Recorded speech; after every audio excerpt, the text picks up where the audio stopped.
നമസ്കാരം. Special debate ആരംഭിക്കുകയാണ്. 10 വയസ്സുകാരിയായ സഹോദരിക്ക് MDMA നൽകുന്ന 12 വയസ്സുകാരൻ, 10 വയസ്സുള്ള മകന്റെ ശരീരത്തിൽ ലഹരി കെട്ടിവെച്ച് വിൽപ്പന നടത്തുന്ന പിതാവ്, പോലീസ് പരിശോധനയ്ക്കിടെ ലഹരി വിഴുങ്ങി മരിക്കുന്ന യുവാവ്. എത്ര ഭീതിജനകമാണ് കേരളം കടന്നുപോകുന്ന സാഹചര്യം. ലഹരിയുടെ ഉന്മാദത്തിൽ മാതാപിതാക്കളെയും സഹോദരന്മാരെയും എന്നു വേണ്ട ആരെയും കൊല്ലാൻ മടിക്കാത്ത യുവതലമുറ. കഴിഞ്ഞ 2 മാസത്തിനിടെ നടന്ന ഇത്തരത്തിൽ 30 കൊലപാതകങ്ങളെന്ന് കണക്ക് കേൾക്കുമ്പോഴാണ് ഞെട്ടേണ്ടത്. ഒരുപക്ഷെ വാഹനാപകടങ്ങളിലും പ്രകൃതി ദുരന്തങ്ങളിലും ഉണ്ടാകുന്ന മരണങ്ങളെക്കാൾ കൂടുതൽ ബോധവൽക്കരണം എന്ന പേരിൽ നടക്കുന്ന പ്രഹസനങ്ങൾ ഒരുപാട് നാം കാണുന്നു. വിമുക്തിയും ലഹരി വിമുക്തതയുമൊക്കെ ക്യാമ്പയിനായി നടത്തിയ സർക്കാർ വാഴുന്ന കാലമാണിതെന്ന് ഓർക്കണം. ലഹരി വ്യാപനം ഭീതിജനകമാവിധം കൂടുന്നതല്ലാതെ കുറയുന്ന കാഴ്ചകൾ എവിടെയെങ്കിലുമുണ്ടോ? അപകടകരമായ രാസലഹരി യുവതലമുറയെ കീഴടക്കുമ്പോൾ എന്താണ് ബന്ധപ്പെട്ട വകുപ്പുകൾ ചെയ്യുന്നത്? എവിടെയാണ് നമുക്ക് പിഴയ്ക്കുന്നത്? പ്രത്യേക ചർച്ചയിലേക്ക് സ്വാഗതം. ശ്രീ ചിറക്കര മധുവുണ്ട്, റിട്ടയർഡ് അസിസ്റ്റന്റ് എക്സൈസ് കമ്മീഷണർ. അദ്ദേഹം ഈ മേഖലയിൽ ദീർഘനാളായി പ്രവർത്തിച്ച ആളാണ്. ശ്രീ സുഭാഷ് ബാബു, റിട്ടയർഡ് SP കോഴിക്കോട്ട് നിന്ന് ഈ ചർച്ചയുടെ ഭാഗമാകുന്നു. ശ്രീ വിനു വേലേശ്വരനുണ്ട് ഈ ചർച്ചയുടെ ഭാഗമായി കാസർഗോഡ് നിന്ന്. വിനു ഏറെ നാളായി ലഹരിയുടെ പിടിയിലായിരുന്ന ആളാണ്. പിന്നീട് അതൊക്കെ ഉപേക്ഷിച്ച് ഇപ്പോൾ പുസ്തകം എഴുതുന്നു, പുസ്തകം വിറ്റ് ജീവിക്കുന്ന ഒരു മനുഷ്യനാണ്. ഒരുപാട് അനുഭവങ്ങൾ വിനുവിന് പങ്കുവെക്കാനുണ്ട്. മറ്റൊരു പ്രമുഖനായ അതിഥി ശ്രീ വിഷ്ണുപുരം ചന്ദ്രശേഖരൻ. നമുക്കറിയാം, അദ്ദേഹത്തിൻ്റെ മകൻ ലഹരിക്ക് അടിമപ്പെട്ടപ്പോൾ, ലഹരിയുമായി ബന്ധപ്പെട്ട കേസിൽപ്പെട്ടപ്പോൾ ആർജവത്തോടെ അത് പൊതുസമൂഹത്തോട് വിളിച്ചു പറയാനും മകനെ ലഹരി വിമുക്തനാക്കാൻ മുന്നിൽ നിന്ന ഒരു പിതാവ് കൂടിയാണ്. ആ വേദനയിലൂടെ കടന്നു പോകുന്ന അദ്ദേഹം കൂടി ഈ ചർച്ചയിൽ എന്നോടൊപ്പം ചേരുകയാണ്. ആദ്യം ശ്രീ സുഭാഷ് ബാബു, ഞാൻ പറഞ്ഞതുപോലെ വിമുക്തി, നമ്മുടെ പദ്ധതികൾ ഒരുപാടാണ് സംസ്ഥാന സർക്കാരിനെ സംബന്ധിച്ച്. കഴിഞ്ഞ 10 വർഷമായി ലഹരി വ്യാപനം കുറയ്ക്കുമെന്ന് പറഞ്ഞ് ഒരുപാട് കാര്യങ്ങൾ ആസൂത്രണം ചെയ്യുന്നു, പണം മുടക്കുന്നു.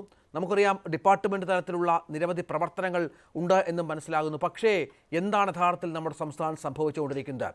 ലഹരി ഉപയോഗം കൂടുന്നതല്ലാതെ ഓരോ ദിവസവും ഞാൻ ആദ്യം പറഞ്ഞ ഞെട്ടിപ്പിക്കുന്ന കേസുകൾ വർദ്ധിക്കുന്നതല്ലാതെ എന്തെങ്കിലും മാറ്റം താങ്കളുടെ അനുഭവത്തിൽ ഉണ്ടാകുന്നുണ്ടോ?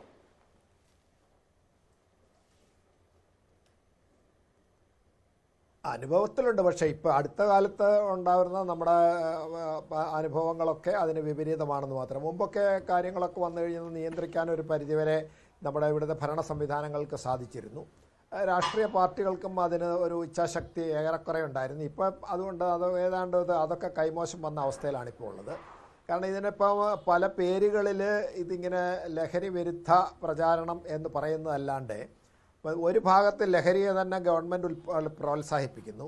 ഭരണഘടനയെ പറയുന്നത് ഘട്ടം ഘട്ടമായി മരുന്നിൻ്റെ ആവശ്യങ്ങൾക്കല്ലാത്ത ബാക്കിയുള്ളതിന് എല്ലാ മരുന്നുകളും ആൽക്കഹോൾ ഉൾപ്പെടെ എല്ലാം ഒഴിവാക്കണമെന്ന് പറയുന്നതിന് വിപരീതമായിട്ട് പ്രവർത്തിക്കുമ്പോൾ നമ്മളെങ്ങനെ ലഹരിയെ നിയന്ത്രിക്കാൻ സാധിക്കും? അപ്പോൾ നമ്മൾ പറയും മൊബൈൽ ഉപയോഗം വീട്ടുകാരും നല്ല ഉപയോഗിക്കുന്ന മറ്റാളുകളും അത് കുറച്ച് മാർഗദർശനം കാണിച്ചു കൊടുത്തിട്ട് കുട്ടികളെ നിയന്ത്രിക്കാൻ പറയുന്നുണ്ട്. ഇവിടെ അതല്ല, ലഹരി കഴിച്ചോളൂ എന്ന് വീട്ടുപടിക്കൽ എത്തിച്ചു കൊടുക്കുന്ന സംവിധാനങ്ങളുണ്ടായതിനു ശേഷം ലഹരി പാടില്ല എന്ന് ഇടത്ത് കൈ കൊണ്ട് പറയുകയും വലത്ത് കൈ കൊണ്ട് ഇത് ഫീഡ് ചെയ്യുകയും ചെയ്യുന്ന ഒരു സംവിധാനമല്ല ഇവിടെ ഉള്ളത്. എങ്ങനെയാണ് ഇത് നിയന്ത്രിക്കാൻ പറ്റുക? അപ്പോൾ ഈ ഭരണ സംവിധാനങ്ങളെ സംബന്ധിച്ച് ലഹരി ഇങ്ങനെ വ്യാപിപ്പിച്ചു കൊണ്ടുവരുന്നതിൻ്റെ ഇടയിൽ ഇതേമാതിരി അവർക്ക് കാര്യമായിട്ട് ഏതെങ്കിലും രീതിയിൽ ഇടപെടാൻ സാധിക്കാത്ത ഈ ലഹരി, അതായത് NDPS ഉൽപ്പന്നങ്ങൾ വ്യാപകമായിട്ട് വരുന്നു, അത് ഉപയോഗിക്കുന്ന പ്രത്യേകിച്ച് യുവതലമുറയാണ്. കാരണം പ്രായമായവരെ വലുതായിട്ട് ഇത് സ്വാധീനിക്കുന്നില്ല, ഒരു പരിധി വരെയേ ഉള്ളൂ. പക്ഷേ കുട്ടികളിൽ സംബന്ധിച്ച് എന്താണെന്ന് പറഞ്ഞാൽ അവർ ഈ ചെറിയ 12 മുതൽ 18 വയസ്സ് വരെ, ഇപ്പോൾ അത് കാണിച്ചിട്ടുള്ളൂ, 12-14 വയസ്സുള്ള കുട്ടികളല്ലേ ഇപ്പം ഉപയോഗിക്കുന്നതും അവർ തന്നെയാണ്. അപ്പോൾ അവരെ സംബന്ധിച്ചിടത്തോളം എന്താ പറയുക, അതൊരു പരീക്ഷണത്തിൻ്റെ കാലഘട്ടമാണ്. എന്ത് കണ്ടാലും അത് അനുഭവിച്ച് നോക്കുക, എന്ത് കണ്ടാലും പരീക്ഷിക്കുക. സാഹസികമായ ജീവിതമാണ്, ആസ്വാദനമാണ്, സന്തോഷമാണ് അവരുടെ ഈ സമയത്തെ പ്രധാന മുഖമുദ്ര.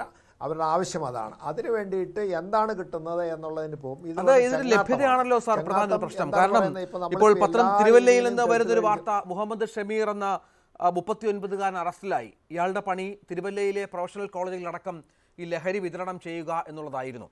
ഇയാൾ എങ്ങനെയാണെന്നറിയാമോ ഈ ലഹരി വിതരണം ചെയ്തിരുന്നത്? ഇയാളുടെ 10 വയസ്സുള്ള മകൻ്റെ ചുറ്റും കെട്ടിവെച്ചാണ്, ഈ ലഹരി കെട്ടിവെച്ചാണ് ഇയാൾ പോലീസിന്റെ പിടിയിലും എക്സൈസിന്റെ പിടിയിലൊന്നും പെടാതെ ഇത്തരത്തിലുള്ള പ്രവർത്തനങ്ങൾ നടത്തിയിരുന്നത്. ഇയാൾക്ക് ഇത് എവിടെ നിന്ന് ലഭിച്ചു എന്ന കാര്യത്തിലൊക്കെ ഇപ്പോൾ അന്വേഷണം നടന്നു വരികയാണ്. പക്ഷേ എത്ര ഞെട്ടിപ്പിക്കുന്ന തരത്തിലാണ് ഈ സംവിധാനം പ്രവർത്തിക്കുന്നത്? ഏതൊക്കെ മേഖലകളിലാണ്, ഏതൊക്കെ തരത്തിലാണ് കുട്ടികളിലേക്ക് എത്തുന്നത്?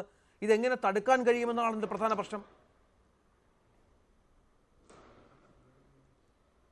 ഇതിൽ പ്രധാന കാര്യം എന്താണെന്ന് പറഞ്ഞാൽ നമ്മളിപ്പോൾ ഈ പിടിക്കപ്പെടുന്നു എന്ന് പറഞ്ഞാൽ ഇപ്പോൾ കേസുകൾ കൂടുതൽ പിടിക്കുന്ന എണ്ണം പറഞ്ഞ് ഇവർക്ക് സംതൃപ്തി അടയാമെന്നല്ലാതെ ഇത് യഥാർത്ഥ വ്യാപനത്തിൻ്റെ ഒരു 5% അല്ല 5% താഴെ മാത്രമേ ഇവർക്ക് പിടിക്കാൻ കഴിയുന്നുള്ളൂ. ബാക്കിയുള്ളത് പിടിക്കാൻ കഴിയുന്നില്ല. ഇതിലുള്ള പ്രധാന കാര്യം എന്താ പറയുക, ഇതെല്ലാം ഡിജിറ്റൽ ട്രാൻസാക്ഷൻ വഴിയാണ് ഇതിൻ്റെ പണം കൈമാറുന്നത്. അതുപോലെ തന്നെ നമ്മുടെ കമ്മ്യൂണിക്കേഷൻ സിസ്റ്റമൊക്കെ മൊബൈല്, ഇൻസ്റ്റാഗ്രാം, മറ്റ് അങ്ങനെയുള്ള ആധുനികമായ സംവിധാനങ്ങളിൽ കൂടിയാണ് ഇത് മാറ്റുന്നത്. അത് നമ്മൾ മോണിറ്റർ ചെയ്യാൻ നമുക്കെന്താ സംവിധാനം ഉള്ളത്? സംവിധാനം ഇല്ല എന്ന് പറയാം. കാരണം അവരെ സംബന്ധിച്ചിടത്തോളം അവർ ബോഗസ് ID ഉപയോഗിക്കുന്നുണ്ട്, പിന്നെ ഫാൾസ് ID ഉപയോഗിക്കുന്നുണ്ട്, അതുപോലെ തന്നെ ഇൻ്റർനാഷണൽ ID ഉപയോഗിച്ചിട്ട് പിന്നെ സിമ്മൊക്കെ ഉപയോഗിച്ചിട്ട് അവർക്ക് ചെയ്യുന്നുണ്ട്. ഇതൊക്കെ സംവിധാനം വേണമെങ്കിൽ എന്ത് ചെയ്യണം? നമ്മൾ ഈ ഫോൺ സംവിധാനങ്ങളെ മോണിറ്റർ ചെയ്യുന്ന ശക്തമായ ഒരു സംവിധാനം കൊണ്ട് മാത്രമേ ഇതിൻ്റെ സോഴ്സ് കണ്ടുപിടിക്കാൻ പറ്റുള്ളൂ. ഈ സോഴ്സ് കിട്ടാതിരിക്കുന്ന പ്രധാന കാര്യം എന്താണെന്ന് പറഞ്ഞാൽ ചെറിയ വില കൊടുത്ത് കുറേ കെമിക്കൽ വാങ്ങിക്കാം. ആ കെമിക്കൽ ലാബിൽ അത് പ്രിപ്പയർ ചെയ്തതിന് ശേഷം എന്താണെന്ന് പറഞ്ഞാൽ 30 രൂപയ്ക്ക് വാങ്ങിക്കുന്ന സാധനം 300 രൂപയ്ക്കോ പിന്നെ 600 രൂപയ്ക്കാണ് അവർ വിൽക്കുന്നത്. അപ്പോൾ അവരെ സംബന്ധിച്ചിടത്തോളം എന്താണെന്ന് പറഞ്ഞാൽ കുറേ പിടിച്ചു പോയാലും അവർക്ക് പ്രശ്നമൊന്നുമില്ല. കാരണം ലാഭം അത്ര ഭീകരമായ ലാഭമാണ്. അപ്പോൾ അവർക്ക് എന്താ പറഞ്ഞാൽ അവരിലേക്ക് എത്തരുത്. അതിന് വേണ്ടിയിട്ട് വളരെ വിദഗ്ധമായ രീതിയിലാണ് ഇതിൻ്റെ വിപണനവും ഈ കടത്ത് നടത്തുന്നത് എന്താ പറഞ്ഞാൽ ഒരു ഭാഗത്ത് നിന്ന് അടുത്ത ഇതിലേക്ക് എത്തുന്നത് കഴിഞ്ഞാൽ ഈ ഉൽപ്പാദിപ്പിക്കുന്ന ആളുകളോ വിതരണത്തിൻ്റെ പ്രധാനപ്പെട്ട വ്യക്തികൾക്കോ ഇതുമായിട്ട് യാതൊരു ബന്ധവുമില്ല. അവരെ കണ്ടുപിടിക്കാൻ പറ്റാത്തൊരു സംവിധാനത്തിലാണ് ഈ കാര്യങ്ങളൊക്കെ നടക്കുന്നത്. അവർ നേരിട്ട് ബന്ധപ്പെടുന്ന ഒരു കാര്യമല്ല, അവർ ഫോൺ ഉപയോഗിക്കാറില്ല. അപ്പോൾ താഴോട്ട് വരുന്ന അവസരത്തിലെല്ലാം നമ്മുടെ ഡിജിറ്റൽ ട്രാൻസാക്ഷൻസും ഡിജിറ്റൽ കമ്മ്യൂണിക്കേഷൻസുമാണ്. ഈ കമ്മ്യൂണിക്കേഷൻസ് സംവിധാനം മോണിറ്റർ ചെയ്യാൻ നമുക്ക് ഇവിടെ പോലീസിനോ എക്സൈസിനോ സെൻട്രൽ നാർക്കോട്ടിക് ബ്യൂറോയ്ക്ക് കുറച്ച് സൗകര്യമുണ്ട്. എന്നാലും ശരി, പൂർണ്ണമായിട്ട് ഫോണ് സംവിധാനം പറ്റില്ല. എന്തായാലും ഇങ്ങനെയുള്ള ട്രാൻസാക്ട് ചെയ്യുന്ന ആളുകളെ സംബന്ധിച്ചിടത്തോളം അവർ എത്ര സിം ഉപയോഗിച്ചാലും നിരന്തരമായിട്ട് ഇവരെ കോൺടാക്ട് ചെയ്തുകൊണ്ടിരിക്കുമ്പോൾ അത് ട്രേസ് ചെയ്യുന്നതിന് ഒരു പരിധി വരെ നല്ലൊരു അളവോളം സാധിക്കുമെന്ന വിശ്വാസക്കാരനാണ് ഞാൻ. വേണ്ടി ഈ വേദി ഉപയോഗിക്കുകയാണ്. കാരണം നമുക്കറിയാം രാഷ്ട്രീയതാക്കൾ ഈ വിഷയത്തിൽ പലപ്പോഴും തങ്ങളുടെ മക്കളൊക്കെ പെടുന്ന സാഹചര്യം ഒരുങ്ങിയപ്പോൾ ഇവരെ ന്യായീകരിക്കുകയും കൂടെ ഉണ്ടായിരുന്നവർ കുഴപ്പക്കാരാണെന്ന് പറയുകയും ഒക്കെ ചെയ്യുകയും അത്തരത്തിൽ വരുത്തി തീർക്കുകയും ഒക്കെ ചെയ്ത നാടാണിത്. അവിടെയാണ് താങ്കൾ ആർജവത്തോടെ സമൂഹത്തോട് അക്കാര്യം വിളിച്ചു പറയുന്നു. തൻ്റെ മകൻ തെറ്റുപറ്റിയെന്ന് പറയുന്നു. ആ മകൻ പിന്നീട് നല്ല വഴിയിലേക്ക് എത്തിക്കാൻ താങ്കൾ പരിശ്രമിക്കുന്ന സാഹചര്യമൊക്കെയാണ്. എങ്ങനെയാണ് അവസ്ഥയിലൂടെ കടന്നുപോയത്? അത് അറിഞ്ഞപ്പോഴൊക്കെ നമുക്കറിയാം എങ്ങനെ മകനെ സ്വന്തം മകനാണ് സ്വന്തം കൂടെ ജീവിച്ചു വന്ന ആളാണ്. വളരെ പെട്ടെന്ന് ഇങ്ങനെയൊരു കാര്യം വരുമ്പോൾ താങ്കൾക്ക് ആശ്ചര്യം ഉണ്ടായി കാണും, പ്രയാസമുണ്ടായി കാണും. പക്ഷേ അതിനെ അതിജീവിക്കാനും അതിനെ ആർജവത്തോടെ കൈകാര്യം ചെയ്യാനും സാധിച്ചു എന്നിടത്താണ് താങ്കളുടെ വിജയം. എൻ്റെ മകന് മാത്രം ബാധിക്കുന്ന വിഷയമാണെങ്കിൽ ഞാനും ഭാര്യയൊക്കെ കൂടി പറഞ്ഞതെങ്കിൽ ശരിയാക്കുമായിരുന്നു. ഇത് കേരളം മൊത്തം ബാധിക്കുന്ന ഒരു വിഷയമായതുകൊണ്ട് എന്നെപ്പോലുള്ള ലക്ഷക്കണക്കിന് രക്ഷകർത്താക്കളുടെ വീടുകളിൽ സംഭവിക്കുന്ന ഒരു കാര്യമായതുകൊണ്ട് ഇത് ജനമനസ്സുകളിൽ എത്തണം, രക്ഷകർത്താക്കൾ ഉണരണം എന്നുള്ളത് കൊണ്ട് തന്നെയാണ് ഞാനിത് പരസ്യമായിട്ട് പറയാൻ തയ്യാറായത്. ഉത്തരവാദിത്വം സർക്കാരിനോ അല്ലെങ്കിൽ പ്രതിപക്ഷത്തിനോ ഒന്നുമല്ല മക്കളെ വളർത്തുന്നതിന്. രക്ഷകർത്താക്കൾക്ക് ബാധ്യതയുണ്ട് എന്ന് മനസ്സിലാക്കി ഇപ്പോൾ 3-4 ദിവസം റെയ്ഡ് ചെയ്തപ്പോൾ 3000 കേസാണോ അതോ 3000 കേസ് ആളുകൾ അറസ്റ്റ് ചെയ്യുക എന്തൊക്കെ ചെയ്തിട്ടുണ്ട്. അപ്പോൾ 3 ദിവസം കൊണ്ട് അത്രത്തോളം ആളുകൾ അറസ്റ്റ് ചെയ്യാൻ കഴിഞ്ഞുവെങ്കിൽ ഇതിൽ ഈ വണ്ട് വല ഇറക്കുകയും ചെയ്യും, പ്രാണി കുരുങ്ങുകയും ചെയ്യും. പ്രാണികളാണ് കുരുങ്ങിയതെല്ലാം. ഈ വലിയ വണ്ടുകൾ ഉണ്ട്, അതിനെ തേടി പോയി പിടിക്കാൻ കഴിഞ്ഞാലേ കീഴോട്ട് ഇത് വരാതെ ഇരിക്കൂ. ഇപ്പോൾ തന്നെ നേരത്തെ പറഞ്ഞു അതൊരു കോളേജിൽ മകനെ തന്നെ ഉപയോഗിച്ച് അത് പിടിച്ചത്. അതുപോലെ എത്ര എണ്ണം ഉണ്ട്. എല്ലാ കോളേജുകളിലും ലഹരിയുടെ ഏജൻറ്റ് അഡ്മിഷൻ കൊടുക്കുന്നുണ്ട്. ലഹരിയുടെ മെയിൻ ആൾ ഒരു കുട്ടിയെ ഒരു കോളേജിൽ അഡ്മിഷൻ എടുപ്പിക്കും.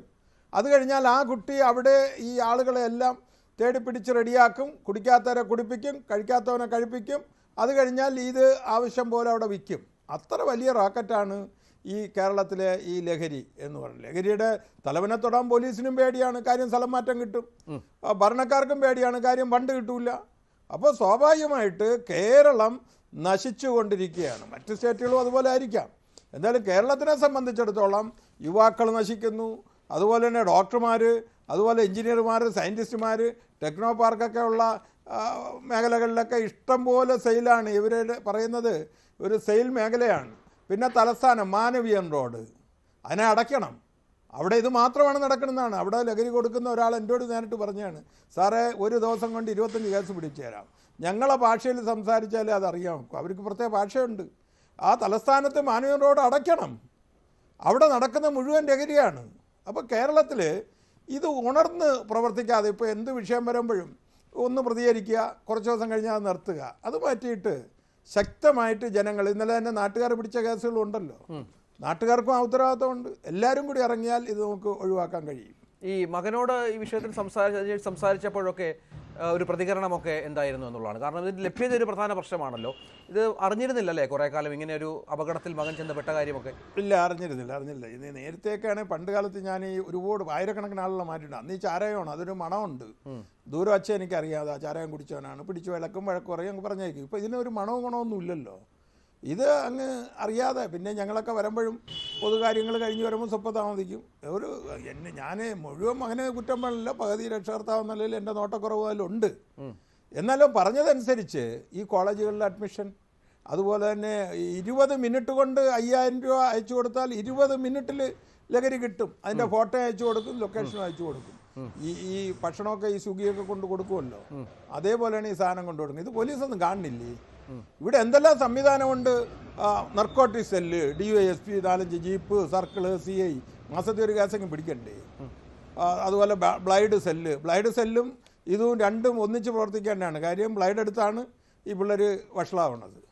അപ്പോൾ ഇതെല്ലാം എൻ്റെ മോൻ കുറേ കാര്യങ്ങൾ പറഞ്ഞു, അതൊക്കെ പോലീസിന് കൈമാറിയിട്ടുണ്ട്. പക്ഷേ ഇതൊന്നും കൊണ്ട് വിഷയം പരിഹരിക്കുന്നില്ല. ഇതാനിപ്പോൾ SLC പരീക്ഷ തീരാൻ പോണ്. ആ ദിവസമെങ്കിലും രക്ഷകർത്താക്കൾ ചെന്ന് 2 കൈയും പിടിച്ച് അച്ഛനും അമ്മയായിട്ട് കുട്ടിയെ കൂട്ടിക്കൊണ്ടുവരണം. അന്നാണ് അടി നടക്കുന്നത്, അന്നാണ് കുടിച്ചു പഠിക്കുന്നത്, അന്നാണ് അടിക്ക് പകരം അടിക്കുന്ന ദിവസം.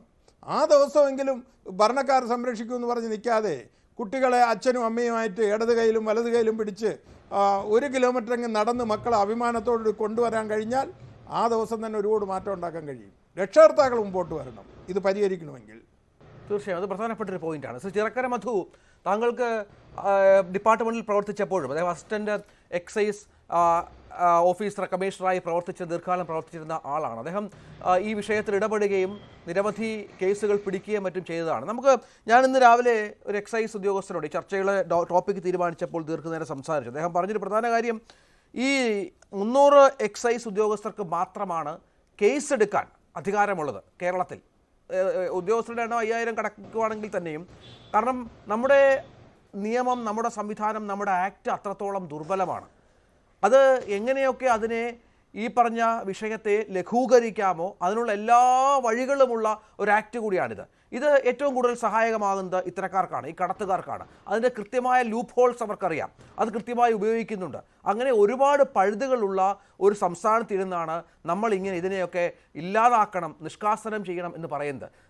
ശ്രീ വിഷ്ണുപുരം ചന്ദ്രശേഖരൻ പറഞ്ഞതുപോലെ രക്ഷകർത്താർക്ക് ഉത്തരവാദിത്തമുണ്ട് എങ്കിൽ പോലും അതേപോലെ തന്നെ ഇത് ഇല്ലാതാക്കാനുള്ള, ഇത്തരക്കാരെ പിടിച്ചവർക്ക് അർഹമായ ശിക്ഷ നൽകാനുള്ള ഉത്തരവാദിത്തം നമ്മുടെ ഭരണ സംവിധാനത്തിനുമുണ്ട്. അത് പാലിക്കപ്പെടുന്നില്ലല്ലോ പലപ്പോഴും.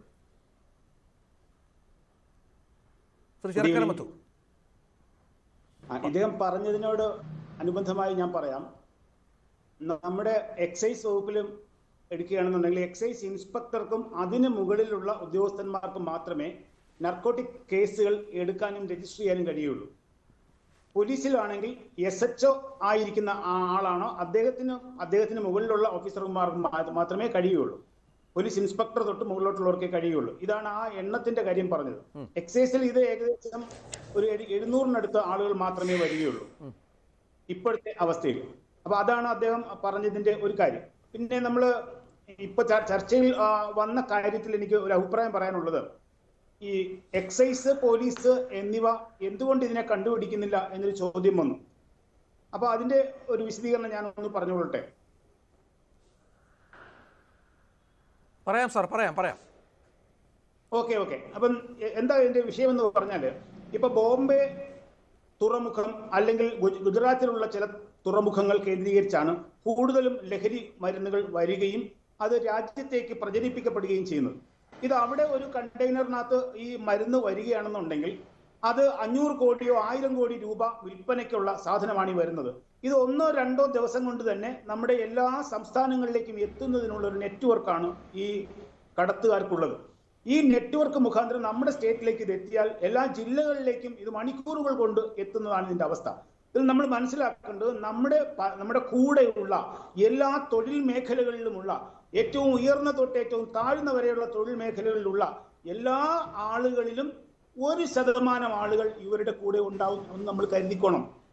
അത് ഒരു കോളേജോ ഒരു സ്കൂളോ പരിഗണിച്ചാൽ അതിന്റെ പരിസരത്തുള്ള കടകളാവാം, ഓട്ടോറിക്ഷ ഓടിക്കുന്നവരാവാം, സാധനങ്ങൾ കൊണ്ടു കൊടുക്കുന്നവരാവാം, ഡ്രൈവർമാരാവാം, മറ്റാരും വേണമെങ്കിലും ആവാം. അതിന് മുകളിലോട്ടുള്ള ഏത് മേഖലയിൽ ജോലി ചെയ്യുന്നവരിലും 100-ൽ 99 പേര് സത്യസന്ധമായി ജീവിക്കുന്ന ജോലി ചെയ്യുന്നെങ്കിൽ അതിൽ ഒരാൾ ലാഭം ഉദ്ദേശിച്ച് ചെയ്യുന്ന ഒരാൾ കാണും. ഇപ്പൊ ഉദാഹരണമായി പറഞ്ഞ ഒരു കോളേജിനകത്ത് ഒരു കുട്ടിയെ ഇതിനകത്തേക്ക് കൊണ്ടുവരുന്നത് കൂടുതലും പരീക്ഷയുടെ സമയത്തും ടൂറിന്റെ സമയത്തും ഒക്കെയാണ് കൂടുതൽ കുട്ടികളെയും ഇതിലേക്ക് കൊണ്ടുവരുന്നത്. ടൂറിന്റെ സമയത്ത് നൃത്തം ചെയ്യുക, മറ്റു കാര്യങ്ങൾ ചെയ്യുക, പരീക്ഷാ സമയത്ത് അവന്റെ ടെൻഷൻ മാറ്റുക, കൂടുതൽ പഠിക്കാൻ സഹായിക്കും എന്നൊക്കെ പറഞ്ഞിട്ട് വെറുതെ തന്ത്രപൂർവ്വം അവർ ഇതിനകത്തേക്ക് കൊണ്ടുവരികയും ചെയ്യുന്നു. മാർക്ക് കുറഞ്ഞ കുട്ടിയോട് അടുത്ത പരീക്ഷയിൽ നിങ്ങൾക്ക് മാർക്ക് മേടിക്കാം എന്ന് പറയുന്നു, അങ്ങനെ കൊണ്ടുവരുന്നു. അപ്പൊ അത് അവിടെയുള്ള കുട്ടികളുടെ തന്നെ സഹായത്തോടുകൂടി ഇദ്ദേഹം ഇടയ്ക്ക് പറയുകയുണ്ടായി. അതുപോലെ കുട്ടികളുടെ തന്നെ സഹായത്തോടുകൂടി അവന് സൗജന്യമായി ഈ മരുന്ന് വിതരണം ചെയ്യുന്നു. സൗജന്യമായി വിതരണം ചെയ്യുന്ന മരുന്ന് ഒരു 3-4 ദിവസം വരെ ഇവന്റെ തലച്ചോറിൽ ഉണ്ടാവും. അതിനുശേഷം 2-3 തവണ ഫ്രീ ആയിട്ട് കൊടുത്തതിനു ശേഷം പിന്നീട് ഇവനെ പണം കൊടുത്ത് വാങ്ങാൻ പ്രേരിപ്പിക്കുന്നു. അപ്പോഴത്തേക്കും ഒരു 3-4 തവണത്തെ ഉപയോഗം കൊണ്ട് തന്നെ ഈ കുട്ടി ഇതിന് അഡിക്റ്റ് ആയി കഴിയും. പുതിയ രാസമയക്കുമരുന്നുകൾ 2-3 ഉപയോഗം കൊണ്ട് അടിമയായി തീരുന്നതാണ് ഇപ്പോഴത്തെ ഈ മരുന്നുകളെല്ലാം തന്നെ. MDMA ഉൾപ്പെടെയുള്ളവയുടെ സ്വഭാവം അതാണ്. അതിനുശേഷം പണം കൊടുത്ത് വാങ്ങേണ്ടി വരുന്ന സമയത്താണ് ഈ നെറ്റ്വർക്കിന്റെ യഥാർത്ഥ സ്വഭാവത്തിലേക്ക് കുട്ടി എത്തപ്പെടുന്നത്. അപ്പൊ കൃത്യമായും ഒരു 10-20 തവണ കഴിയുമ്പോൾ പണം കൊടുത്ത് വാങ്ങാൻ ഈ കുട്ടിക്ക് കഴിയുന്നില്ലെങ്കിൽ ഈ കുട്ടി നെറ്റ്വർക്കിന്റെ ഭാഗമായി മാറുകയും ഒരു ക്യാരിയറായി മാറുകയും ചെയ്യും. ഇങ്ങനെയാണ് മറ്റ് സ്റ്റേറ്റുകളിൽ പഠിക്കുന്ന കുട്ടികൾ കേരളത്തിലേക്ക് വരുമ്പോൾ നമ്മുടെ പിടിയിൽപ്പെടുന്നത്. അങ്ങനെയാണ് നമുക്ക് കൂടുതലും കുട്ടികൾ ഈ കേസിൽ ഉൾപ്പെടുന്നത് ഈ കാരിയറായി മാറുന്ന സമയത്താണ്. ഇതാണ് ഒരു തരത്തിലുള്ള കടത്തുമാർഗം. എന്നാൽ നമ്മുടെ കോവിഡിന് ശേഷം വന്ന ഒരു മാറ്റം എന്താന്ന് പറഞ്ഞാൽ എല്ലാ വസ്തുക്കളും ഓൺലൈനിലാണ് നമുക്കിപ്പോ കിട്ടിക്കൊണ്ടിരിക്കുന്നത്. മയക്കുമരുന്നുകളും ഓൺലൈനിലാണ് വരുന്നത്. ഇവിടെയാണ് എക്സൈസിനും പോലീസിനും പരാജയം സംഭവിക്കുന്നത്. നമ്മുടെ തലയ്ക്ക് മുകളിലൂടെയാണ് ഈ സാധനങ്ങൾ കടന്നു പോകുന്നത്. ഡാർക്ക് നെറ്റ് എന്ന് പറയുന്ന ഒരു സംവിധാനമുണ്ട്. ഈ ഡാർക്ക് നെറ്റിനകത്ത് കയറി ഇത് ഓർഡർ ചെയ്ത് വരുത്തിയാൽ ഒരു മനുഷ്യൻ വീട്ടിലിരിക്കുന്ന അച്ഛനും അമ്മയും പോലും അറിയാതെ ഈ സാധനം അവരുടെ കയ്യിലെത്തുന്നതാണ് ഇന്നത്തെ സ്ഥിതി. ഇത് തിരിച്ചറിയുന്നതിന് നെറ്റ്വർക്കിനെ ഭേദിക്കുന്ന തരത്തിലുള്ള സംവിധാനങ്ങൾ എക്സൈസിനും പോലീസിനും ഉണ്ടായാൽ മാത്രമേ നമുക്ക് ഇതിനെ തടയാൻ കഴിയുകയുള്ളൂ. ഇപ്പൊ കിട്ടുന്ന ചെറിയ ചെറിയ വിവരങ്ങളെ വലുതാക്കി വിപുലീകരിച്ചാണ് എക്സൈസും പോലീസും ഇപ്പൊ കേസ് കൊടുത്തുകൊണ്ടിരിക്കുന്നത്. പിന്നെ കേസ് പിടുത്തം മാത്രമല്ല നടക്കുന്നുള്ളൂ സാർ, ഇതിന്റെ ഇൻവെസ്റ്റിഗേഷൻ എന്ന് പറഞ്ഞ വളരെ സുപ്രധാനമായ ഒരു ഭാഗമുണ്ടല്ലോ. ഈ കേസ് പിടിച്ചാൽ എവിടെ നിന്ന് വന്നു, ആരാണ് ഇതിന് പിന്നിൽ, എവിടെ വരെ അന്വേഷിക്കണം എന്ന കാര്യങ്ങളൊക്കെ, അതിലുള്ള പരിമിതികൾ, അതിലുള്ള പിന്നോട്ട് പോക്ക്, ആ നേരത്തെ പറഞ്ഞതുപോലെ ഇതിന്റെ കേന്ദ്ര ബിന്ദുക്കൾ ആര്, കാരിയേഴ്സിനെയൊക്കെ പിടിക്കപ്പെടും. ഒരുപക്ഷെ ഏറ്റവും താഴെ തട്ടിലുള്ള ആളുകളായിരിക്കും പിടിക്കപ്പെടുന്നത്. അതിനുശേഷം അതിന് ഇൻവെസ്റ്റിഗേഷൻ നടക്കുന്നില്ല, മുമ്പോട്ട് പോകുന്നില്ല. അവർ നിർബാധം അവരുടെ പ്രവൃത്തി തുടരും. ഈ പറഞ്ഞ ആളുകളും ജാമ്യം കിട്ടി ഇറങ്ങിയാൽ വീണ്ടും അവർ ഇതിലേക്ക് തന്നെ വരും. അവിടെയാണ് നമ്മൾ ഈ നായ്ക്കളെ വന്ധ്യംകരിക്കും എന്നൊക്കെ പറഞ്ഞ് കുറേ നാൾ ചില പ്രോജക്റ്റുകൾ കോടിക്കണക്കിന് രൂപ നടത്തിയല്ലോ. എന്തെങ്കിലും ഗുണമുണ്ടായോ? പട്ടികളെ കൊണ്ട് ഇറങ്ങി നടക്കാൻ പറ്റാത്ത പശ്ചാത്തലമാണ്. അതുപോലെ തന്നെ ഈ പറയുന്നതല്ലാതെ കാര്യങ്ങൾ നടക്കുന്നില്ല എന്നുള്ള വളരെ പ്രധാനപ്പെട്ട ഒരു പ്രശ്നം കൂടി ഉണ്ടല്ലോ. ഇതിന്റെ എന്താ സംഭവം എന്ന് പറഞ്ഞാൽ നമുക്ക് പിടികിട്ടിയ ആളിൽ നിന്ന് വേണം പുറകോട്ട് പോകാൻ. അതിന്റെ തൊട്ട് മുകളിലത്തെ ശൃംഖല, അതിന് മുകളിലുള്ള ശൃംഖലയിലേക്ക് നമ്മൾ ചെന്നാൽ മാത്രമേ ഇതിൽ യഥാർത്ഥ വില്ലനെ നമുക്ക് പിടികിട്ടുകയുള്ളൂ. അത് വളരെ പ്രയാസകരമായ കാര്യം എന്താന്ന് പറഞ്ഞാൽ ഈ പിടികിട്ടുന്ന ആളുകൾ മയക്കുമരുന്നിന് അടിമകളാണ്. അവര് ഒരക്ഷരം തുറന്നു പറയാൻ അവര് തയ്യാറല്ല. നമുക്ക് ഇപ്പോഴത്തെ ഒരു അവസ്ഥയിൽ ഭേദ്യം ചെയ്യലില്ല. അടി കൊടുത്ത് ഒന്നും ആരുടെയും കയ്യിൽ നിന്ന് ഒന്നും എടുക്കാൻ കഴിയില്ല, ഒരു തെളിവും സ്വീകരിക്കാൻ കഴിയില്ല. പിന്നെ ഡിജിറ്റൽ തെളിവുകളുടെ പിന്തുണയോടുകൂടിയാണ് ആരാണ് അടുത്ത ഘട്ടത്തിലുള്ള ആളെന്ന് കണ്ടുപിടിക്കുന്നത്. അങ്ങനെ കണ്ടുപിടിച്ച് കുറെ 3-4 ഘട്ടം കഴിയുമ്പോൾ പിന്നെ നമ്മൾ എത്തപ്പെടുന്നത് ബാംഗ്ലൂരിലോ ഹൈദരാബാദിലോ ഡൽഹിയിലോ ഒക്കെ ഉള്ള ഒരു ചേരിയിൽ ആണ് നമ്മൾ എത്തപ്പെടുന്നത്. അവിടെ നിന്നും കണ്ടുപിടിക്കുന്ന ആളുകൾ മിക്കപ്പോഴും വിദേശികളായിരിക്കുകയും ചെയ്യും. ഇതാണ് നമ്മൾ ചെന്നെത്തുന്ന ഏറ്റവും അവസാനത്തെ കണ്ണി എന്ന് പറയുന്നത്. അവിടെ പോലും യഥാർത്ഥത്തിലുള്ള വില്ലന്മാരെ നമ്മുടെ കയ്യിൽ കിട്ടുന്നില്ല എന്നുള്ളത് ഒരു പരിമിതി തന്നെയാണ്. പിന്നെ ശിക്ഷാവിധി എന്ന് പറയുന്നത് കൃത്യമായും 3 മാസത്തിനകം ചാർജ് ഷീറ്റ് കൊടുത്ത് ഇവരെ ജയിലിൽ തന്നെ ഇട്ടുകൊണ്ട് ശിക്ഷ വിധിക്കുക എന്നുള്ളതാണ് ഇപ്പൊ എക്സൈസും പോലീസും സ്വീകരിച്ചിരുന്ന തന്ത്രം. അതുകൊണ്ട് ഇവർ ഇറങ്ങുന്ന ആ സംഭവം ഒഴിവാക്കുക എന്നുള്ളതാണ് ഇതിൽ ഫലപ്രദമായ മാർഗം. ശരി, അത് വളരെ പ്രധാനപ്പെട്ട കാര്യമാണ്. അത്തരത്തിലുള്ള ചില മാറ്റങ്ങൾ സമീപകാലത്തായി ചില വേട്ടകൾ നടക്കുന്നുണ്ട്. കേരളം മാത്രം വിചാരിച്ച് നടക്കുന്ന കാര്യമാണോ എന്നൊരു പ്രശ്നം കൂടിയുണ്ട്. പക്ഷെ എന്നാലും എക്സൈസും പോലീസും ഒക്കെ ഇപ്പോഴത്തെ സമീപകാലത്തെ സംഭവവികാസങ്ങളുടെ പശ്ചാത്തലത്തിൽ ഒരു അനക്കം വെച്ചിട്ടുണ്ട്. എത്ര ആളുണ്ടാവുമെന്ന് കണ്ടറിയണം. ശ്രീ വിനു വേലേശ്വരൻ കൂടി നമ്മോടൊപ്പമുണ്ട്. ശ്രീ വിനു വേലേശ്വരൻ അനുഭവസ്ഥനാണ്. ഈ പറഞ്ഞ പോലെ ലഹരി ദീർഘകാലമായി ഉപയോഗിച്ചിരുന്ന ഒരാളാണ്. പിന്നീട് വളരെ പെട്ടെന്ന് അതിൽ നിന്ന് മുക്തനാവുകയും അദ്ദേഹം നേർവഴിക്ക് വരികയും ഒക്കെ ചെയ്തൊരു പശ്ചാത്തലമുണ്ട്. പിന്നീട് പല ബോധവൽക്കരണത്തിലും അദ്ദേഹം പങ്കാളിത്തം ഉണ്ടാവുകയും ചെയ്യുന്നുണ്ട്. ശ്രീ വെനു, ഇപ്പോഴത്തെ ഈ അവസ്ഥ കാണുമ്പോൾ താങ്കൾക്ക് എന്ത് തോന്നുന്നുണ്ട്? യുവതലമുറ വലിയൊരു പങ്ക് ഇതിൽ പെടുന്ന പശ്ചാത്തലമുണ്ട്. അതായത് നേരത്തെ പറഞ്ഞ ക്രിമിനൽ പശ്ചാത്തലമൊന്നും ഇല്ലാത്തവർ, വീട്ടിൽ സമാധാനപൂർവ്വം കഴിയുന്നെന്ന് വിചാരിക്കുന്നവർ പോലും കൊല്ലിലും കൊലയിലും ഏർപ്പെടുന്ന സാഹചര്യത്തെ എങ്ങനെ കാണണം?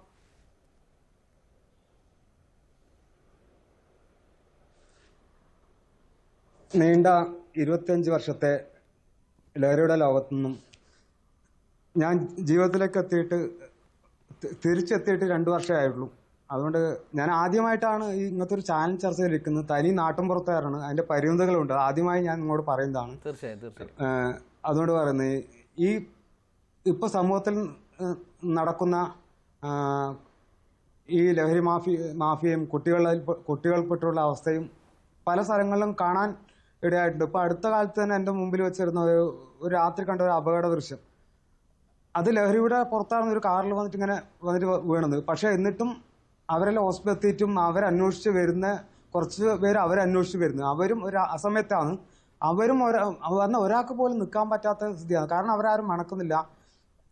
അങ്ങനത്തെ ഒരു ലോകമാണ് ഇപ്പോൾ കാണുന്ന ദൃശ്യങ്ങളിലെ യുവതലമുറ പോക്ക് അതിഭീകരമാണ്.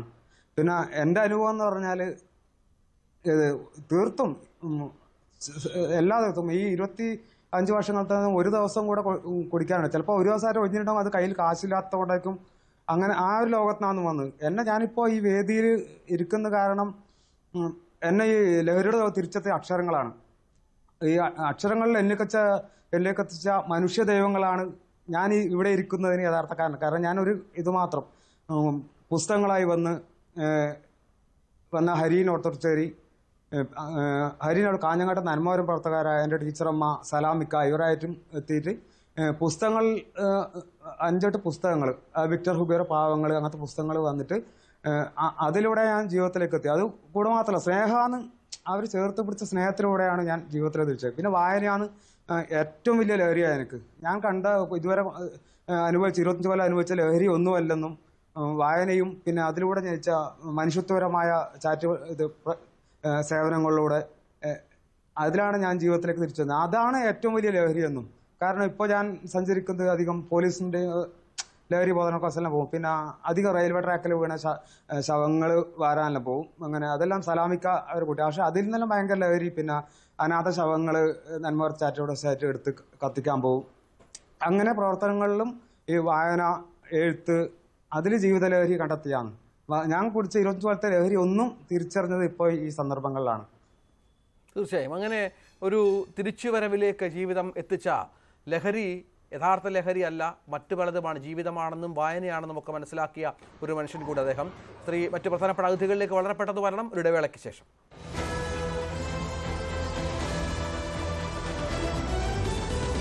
സുഭാഷ് ബാബു, ഈ പറഞ്ഞതുപോലെ ഒരു കേസിൽ ഈ വിഷയവുമായി ബന്ധപ്പെട്ട് പലപ്പോഴും ഈ താഴെത്തട്ടുള്ള ആളുകളാണ് പിടിക്കപ്പെടുക, കാരിയേഴ്സൊക്കെ പിടിക്കപ്പെടുന്നു. പക്ഷെ അവർ വീണ്ടും ജാമ്യത്തിലിറങ്ങി സമാന പ്രവർത്തനം നടത്തുന്ന പശ്ചാത്തലമുണ്ട്. ഇതിൻ്റെ വരവ് തടയുക എന്നത് വളരെ പ്രധാനപ്പെട്ട കാര്യമാണ്. അതിന് നമുക്ക് സാധിക്കാറില്ല. പലപ്പോഴും വലിയ സംഘങ്ങളാണ് ഈ ഛത്തീസ്ഗഡ് പോലെയുള്ള മാവോയിസ്റ്റ് മേഖലകളിൽ നിന്നാണ് കൂടുതലായി വരുന്നത് എന്ന് പറയുന്നു. വിദേശ രാജ്യങ്ങളിൽ നിന്ന് വരുന്നു. ബാംഗ്ലൂരാണ്, ഗോവയാണ് കേന്ദ്രം എന്നൊക്കെ പറയുന്നു. പക്ഷേ അവിടെയൊക്കെ നമ്മുടെ എക്സൈസിനും നമ്മുടെ പോലീസിനും ചെന്ന് ഈ ആളുകളെയൊക്കെ പിടിക്കുക, വിവരം കിട്ടിയാൽ തന്നെ അതും അസാധ്യമാണ്. അപ്പോൾ കൂട്ടായ ഒരു പ്രയത്നം സംസ്ഥാനങ്ങൾ തമ്മിൽ വേണ്ടി വരുന്ന ഒരു പശ്ചാത്തലം കൂടിയാണ്. അത്ര വലിയ മാഫിയാണല്ലോ പ്രവർത്തിക്കുന്നത്.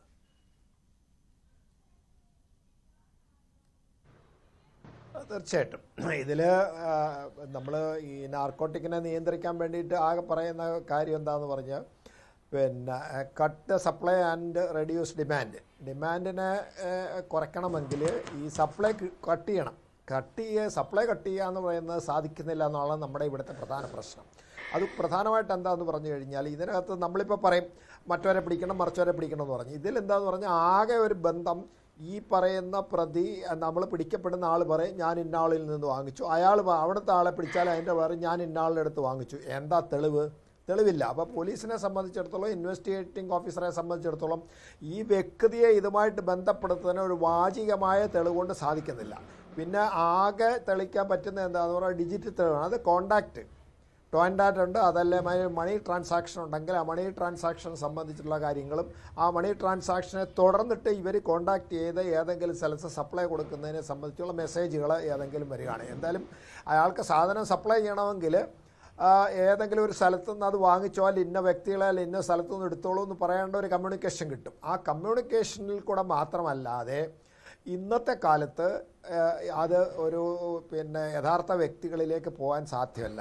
അത് ചെയ്യണമെങ്കിൽ ആ തെളിവിനടുത്തൊരു പ്രധാന പ്രശ്നം വരും. കാരണം ഈ ഡിജിറ്റൽ കോണ്ടാക്റ്റ് മാത്രം വെച്ചിട്ട് നമുക്കിപ്പം ഈ നെറ്റ്വർക്കിൻ്റെ തെളിവ് മാത്രം വെച്ചിട്ട് എന്തിനു വേണ്ടിയിട്ട് ഈ നെറ്റ്വർക്ക് ഉപയോഗിച്ചു എന്ന് തെളിയിക്കാൻ നമുക്ക് ഇന്നത്തെ സംവിധാനമില്ല, തെളിവായിട്ട് മാറ്റാൻ പറ്റില്ല.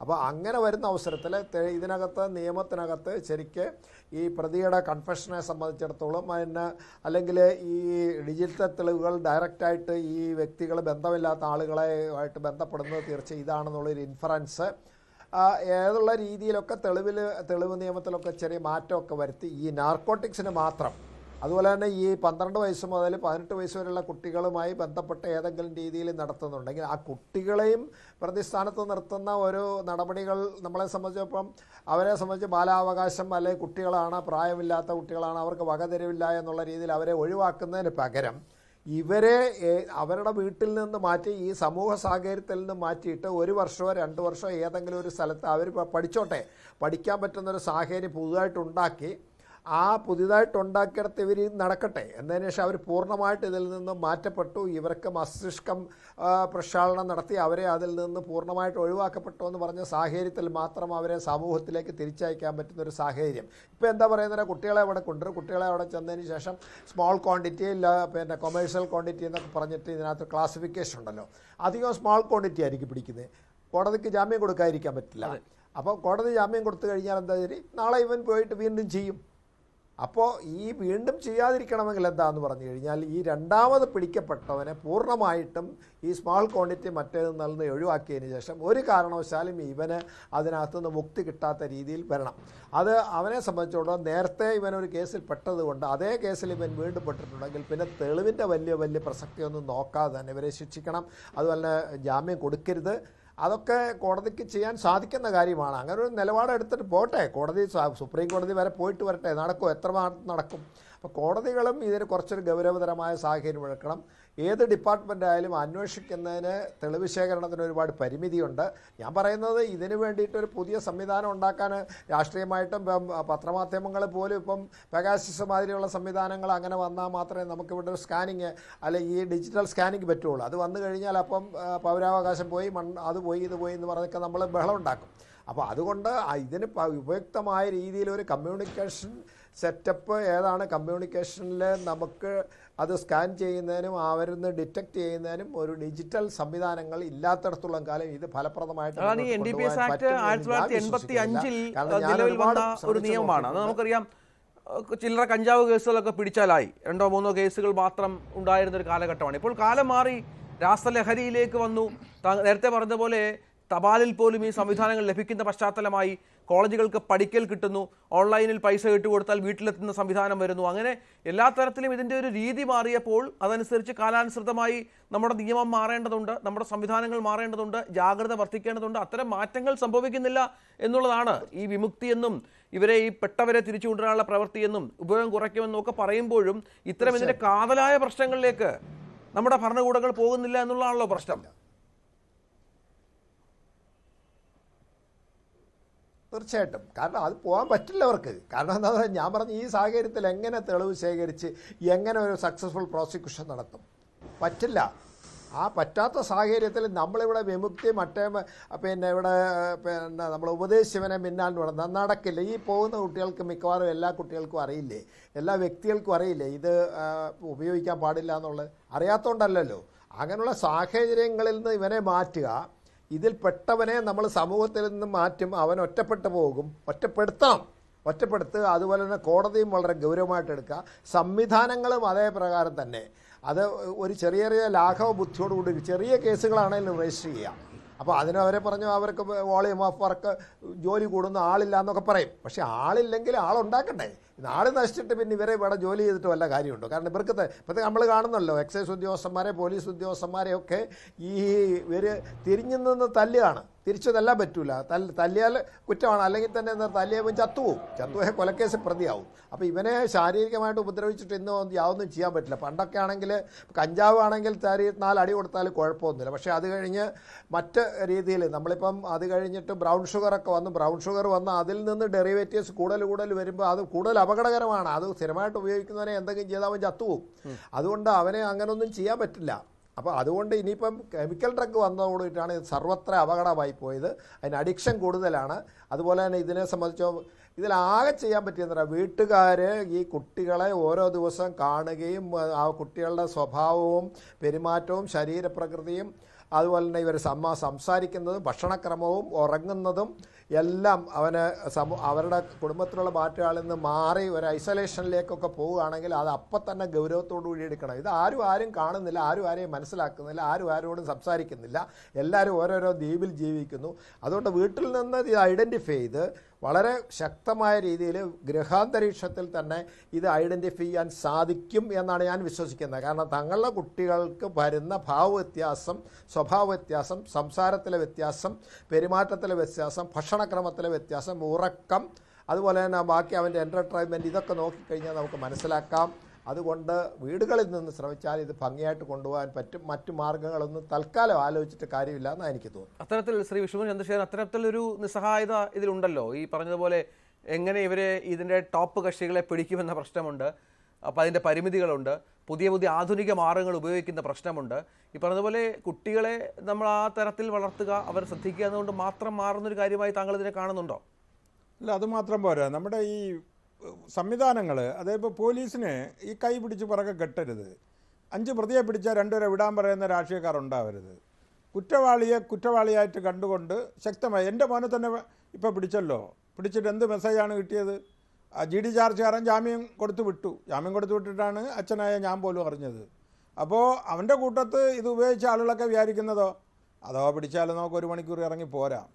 ഇപ്പം നേരത്തെ സാറ് പറഞ്ഞതുപോലെ ഇത് കർശനമായ നിയമങ്ങളുണ്ടാവണം. കർശനമായിട്ട് ഇത്തരം കേസുകൾ പിടിക്കാൻ പോലീസിനെ ആ രീതിയിൽ ഒരു നിയന്ത്രണമല്ല മുന്നോട്ട് വിടണം.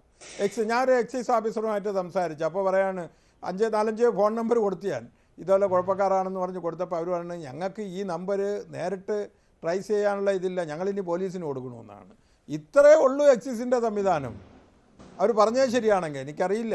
എന്തായാലും അതാത് പ്രദേശത്ത് ഇതൊക്കെ തടയണമെങ്കിൽ ഇത് നമ്മളെ നാട് നശിക്കുന്ന വിഷയമാണ്. ഇവിടെ യുവജന സംഘടന എല്ലാം തന്നെ അരിക്ക് വില കൂട്ടി അല്ലെങ്കിൽ മണ്ണെണ്ണയ്ക്ക് വില കൂടി എന്ന് പറഞ്ഞ് സമരം ചെയ്യുന്ന സമയത്ത് ഈ മനുഷ്യൻ്റെ ശരീരം മുഴുവൻ നശിക്കുന്ന, ഇപ്പം തന്നെ ഇന്നൊരാൾ കഴിച്ചപ്പം മരിച്ചുപോയില്ലേ, MDMA വിഴുങ്ങി. അപ്പോൾ അതെ, അപ്പോൾ അത്ര മാരകമാണ് സാധനം. അപ്പോൾ ഇപ്പോഴത്തെ വിഷയം, ഈ നാടിൻ്റെ വിഷയം, യുവാക്കൾ നശിക്കുന്നു, രാജ്യം നശിക്കും. അതിന് ഫസ്റ്റ് പരിഗണന കൊടുത്തുകൊണ്ട് അതിൽ രാഷ്ട്രീയം മറന്ന് എല്ലാവരും സർവ്വകക്ഷികളും ഒന്നിച്ചു കഴിഞ്ഞാൽ ഈ കഴിഞ്ഞ 2 മാസമായി ശ്രീ വിഷ്ണുപുരം, കഴിഞ്ഞ 2 മാസമായി കൊലപാതകം 30 എണ്ണമാണ്. അതിൽ ഭൂരിഭാഗവും നടന്നത് ഈ ലഹരിയിലാണ്, പലതരത്തിലുള്ള ലഹരിയിലാണ്. അതും വീടിനകത്ത് സംഭവിച്ച കൊലപാതകങ്ങളാണ് കൂടുതലും. വീട്ടിൽ ഒരുമിച്ച് താമസിച്ചിരുന്നവർ, മാതാവിനെയും പിതാവിനെയും ഒക്കെ കൊലപ്പെടുത്തുന്നവർ, സഹോദരങ്ങളെ കൊലപ്പെടുത്തുന്നവർ, അങ്ങനെ ഈ ആക്സിഡന്റ് സംഭവിക്കുന്നതിനേക്കാളും പ്രകൃതി ദുരന്തങ്ങൾ സംഭവിക്കുന്നതിനേക്കാളും കൂടുതൽ മരണങ്ങളിലേക്ക് ഇത്തരം കാര്യങ്ങൾ എത്തുകയാണെന്നുള്ളതാണ് ഗൗരവതരം. നമ്മുടെ സർക്കാരിനത് മനസ്സിലാകുന്നില്ലല്ലോ. സർക്കാരിന് ഇത് മനസ്സിലാവും. സർക്കാരിന് ഒരു വരുമാന മാർഗവും ഉണ്ട്. അപ്പോൾ സർക്കാരിന് പൂർണ്ണമായിട്ട് ഇവിടെ ലഹരി വിമുക്ത ആയിക്കഴിഞ്ഞാൽ പിന്നെ ഫണ്ട് വേണ്ടേ? അപ്പോൾ സർക്കാരിൻ്റെ മനസ്സ് അങ്ങനെയും കൂടി കാണും. പക്ഷേ ഒരു മനസ്സ് സർക്കാർ ഒരു രീതിയിൽ ഒരു വ്യവസ്ഥിതിയിലെ മാറ്റമായിട്ട് ചിന്തിക്കുമ്പോൾ സർക്കാരിന് തന്നെ ചില കാര്യങ്ങൾ ചെയ്യാം. ഉദാഹരണത്തിന് PSC ടെസ്റ്റിന് ഈ സ്കാനർ ഉപയോഗിച്ച് സ്കാനിങ് സർട്ടിഫിക്കറ്റ് ലഹരി വിമുക്തമാണെന്ന് കൊടുക്കണമെന്ന് പറഞ്ഞാലോ കുട്ടികൾ കുറച്ച് കൂടി നിർത്തും. 8ാം ക്ലാസ് മുതൽ അഡ്മിഷൻ ഇത് വേണമെന്ന് പറഞ്ഞാലോ ഉറപ്പായിട്ട് കുട്ടികൾക്ക് കോളേജിൽ പോകാൻ ഒക്കില്ല, ജോലിക്കാണെങ്കിൽ ബാധിക്കും, പ്രൊമോഷന് ബാധിക്കും, ലോണുകൾ കിട്ടൂല. ഇങ്ങനെ കുറേ നിയമപരമായിട്ട് ഒന്ന് നീങ്ങിക്കഴിഞ്ഞാൽ ഇതിൽ 50% മാറാൻ കഴിയും. ഒന്ന് നോക്കണേ, കേരളത്തിൽ ഒരുപാട് ബോർഡുകളുണ്ട്. ഇലക്ട്രിസിറ്റി ബോർഡ്, കറണ്ട് ആരെങ്കിലും പൈസ അടക്കാതിരിക്കുന്നുണ്ടോ? ഒരു സൈക്കിളിൽ വന്ന് ഫീസ് ഊരിക്കൊണ്ടു പോകും, നമ്മൾ അംഗീകരിക്കും, അടിയുമില്ല വഴക്കുമില്ല. അപ്പോൾ സ്ട്രിക്റ്റായ സ്ഥലങ്ങൾ എന്തൊക്കെ വരണോ സ്ട്രിക്റ്റ് ആണെങ്കിൽ അത് നേടിയെടുക്കാൻ കഴിയും. ഇവിടെയും സ്ട്രിക്റ്റ് ആവണം. കുട്ടികൾക്ക് പഠിക്കണമെങ്കിൽ സർട്ടിഫിക്കറ്റ് വേണം, PSC ടെസ്റ്റ് എഴുതാൻ. എൻ്റെ സ്വന്തം അഭിപ്രായത്തിൽ കല്യാണം കഴിക്കണേ ജാതകമല്ല പരസ്പരം മാറേണ്ടത്, കള്ളു കുടിക്കില്ല എന്നുള്ള സർട്ടിഫിക്കറ്റുകളാണ് കൈമാറേണ്ടത്. കാര്യം മുഴുവൻ 6 മാസം പോലും തികച്ച കുടുംബങ്ങളില്ല. അപ്പോൾ ഇത്തരം കാര്യങ്ങൾ കുറച്ച് നിയമങ്ങൾ വരട്ടെ, അത് നടപ്പാക്കാൻ കഴിയട്ടെ, നമുക്ക് സുഖമായിട്ട് ഈ രാജ്യത്ത് തന്നെ ജീവിക്കാൻ കഴിയും. തീർച്ചയായും. ചിറക്കര മധു, ഇവിടെ ഉദ്യോഗസ്ഥർക്കുള്ള ചില പരിമിതികളുണ്ടല്ലോ. ഞാൻ നേരത്തെ പറഞ്ഞതുപോലെ ഉദ്യോഗസ്ഥരോട് സംസാരിക്കുമ്പോൾ പറയുന്നത് നമുക്കറിയാം, ഒരു വലിയ വിഭാഗത്തിൽ ഈ ഒരു ചെറിയ വിഭാഗം ആളുകൾ മാത്രമാണ് ഇത്തരം കേസുകൾ പിടിക്കാനും അത് ആത്മാർത്ഥമായി മുന്നോട്ട് കൊണ്ടുപോകാനും ഒക്കെയുള്ള ആർജവം കാണിക്കുന്നത്, യാതൊരു സംശയവുമില്ല. മറ്റുള്ളവരൊക്കെ അത്യാവശ്യം എന്താണ് സർക്കാരിന് പൈസ കൊടുത്ത് വലിയ ടാക്സ് കൊടുത്ത് വാങ്ങി കഴിക്കുന്ന മദ്യം അത് റോഡിൽ വെച്ച് പിടിക്കുക, അതിന് ഫൈൻ അടിക്കുക, അതൊക്കെയാണ് അവരുടെ പരിപാടി. മയക്കുമരുന്ന് മറ്റ് കേസുകളിലേക്കൊന്നും അവർ പലരും പോകാറില്ല, വിവരങ്ങൾ അറിഞ്ഞാൽ തന്നെ. അതിൻ്റെ ഒരു അനുഭവസ്ഥനാണ് ശ്രീ വിഷ്ണുപുരം ചന്ദ്രശേഖരനൊക്കെ. അത്തരത്തിൽ ഈ പറഞ്ഞതുപോലെ പക്ഷേ പിടിക്കുന്ന ഉദ്യോഗസ്ഥരാകട്ടെ, അവർ ഞാൻ സംസാരിച്ച ആൾ റിട്ടയർഡ് ഹാൻഡാണ്. പുള്ളി പറയുന്നത് ഇപ്പോഴും റിട്ടയർമെൻറ്റ് കഴിഞ്ഞിട്ടും കോടതികൾ കയറി ഇറങ്ങുകയാണ് ഇത്തരം കേസുകളുമായി ബന്ധപ്പെട്ട്. ഡിപ്പാർട്ട്മെൻറ്റ് ഭാഗത്തുനിന്ന് യാതൊരു പിന്തുണയുമില്ല. അങ്ങനെ കൈകെട്ടിയിട്ട ഒരു വിഭാഗമായി നമ്മുടെ എക്സൈസ് സംഘവും മാറുന്നുണ്ടോ? ആർജവം കാണിച്ചാലും അവരും വല്ലാതെ കുടുങ്ങുന്നൊരു പശ്ചാത്തലമുണ്ടോ? എക്സൈസിനെ സംബന്ധിച്ച് അങ്ങനെ ഒരു വിഷയം ഇതുവരെയും എൻ്റെ ശ്രദ്ധയിൽ വന്നിട്ടില്ല. പിന്നെ NDPS കേസ്, മയക്കുമരുന്നിന്റെ കേസ് എടുക്കാൻ കഴിയുന്നത് ഇൻസ്പെക്ടർ ആൻഡ് എബോവ് ഉള്ള ആളിനെ പറ്റുമോ നിയമപരമായിട്ടുള്ളതാണ്. അതിന് താഴെയുള്ള പ്രിവന്റീവ് ഓഫീസർമാർ ഇതിന്റെ പാർട്ടിയിൽ ഉണ്ടാവും, സഹായിക്കും, മറ്റ് ഇൻവെസ്റ്റിഗേഷന് സഹായിക്കാറുണ്ട്, എല്ലാം ചെയ്യാറുണ്ട്.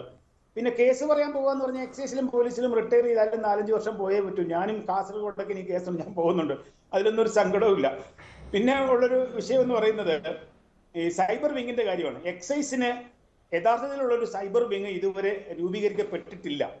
അപ്പൊ അത് ഞങ്ങളുടെ ഒരു പരിമിതിയാണ്. അത് എസ്റ്റാബ്ലിഷ്മെന്റിന്റെ കാര്യമാണ്. അത് ഉടൻ തന്നെ സ്ഥാപിതമാവും എന്ന് നമ്മുടെ എക്സൈസ് മിനിസ്റ്റർ തന്നെ ഞങ്ങളുടെ സമ്മേളനത്തിൽ ഉറപ്പ് തന്നിട്ടുള്ള കാര്യമാണ്. പെട്ടെന്ന് വരുമെന്ന് ഞങ്ങൾ കരുതുന്നു. അതുകൊണ്ടാണ് ഈ ഫോൺ നമ്പറൊക്കെ തന്നാൽ ഞങ്ങൾ പോലീസ് വഴി മാത്രമേ ട്രേസ് ചെയ്യാൻ കഴിയുള്ളൂ.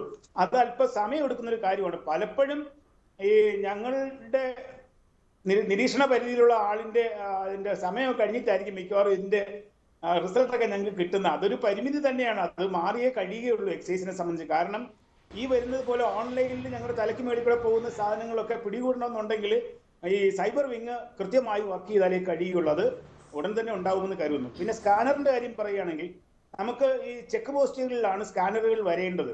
അങ്ങനെ വന്നാൽ മാത്രമേ നമുക്ക് കൃത്യമായും ഈ മയക്കുമരുന്ന് തിരിച്ചറിഞ്ഞ് പിടികൂടാൻ പറ്റൂ.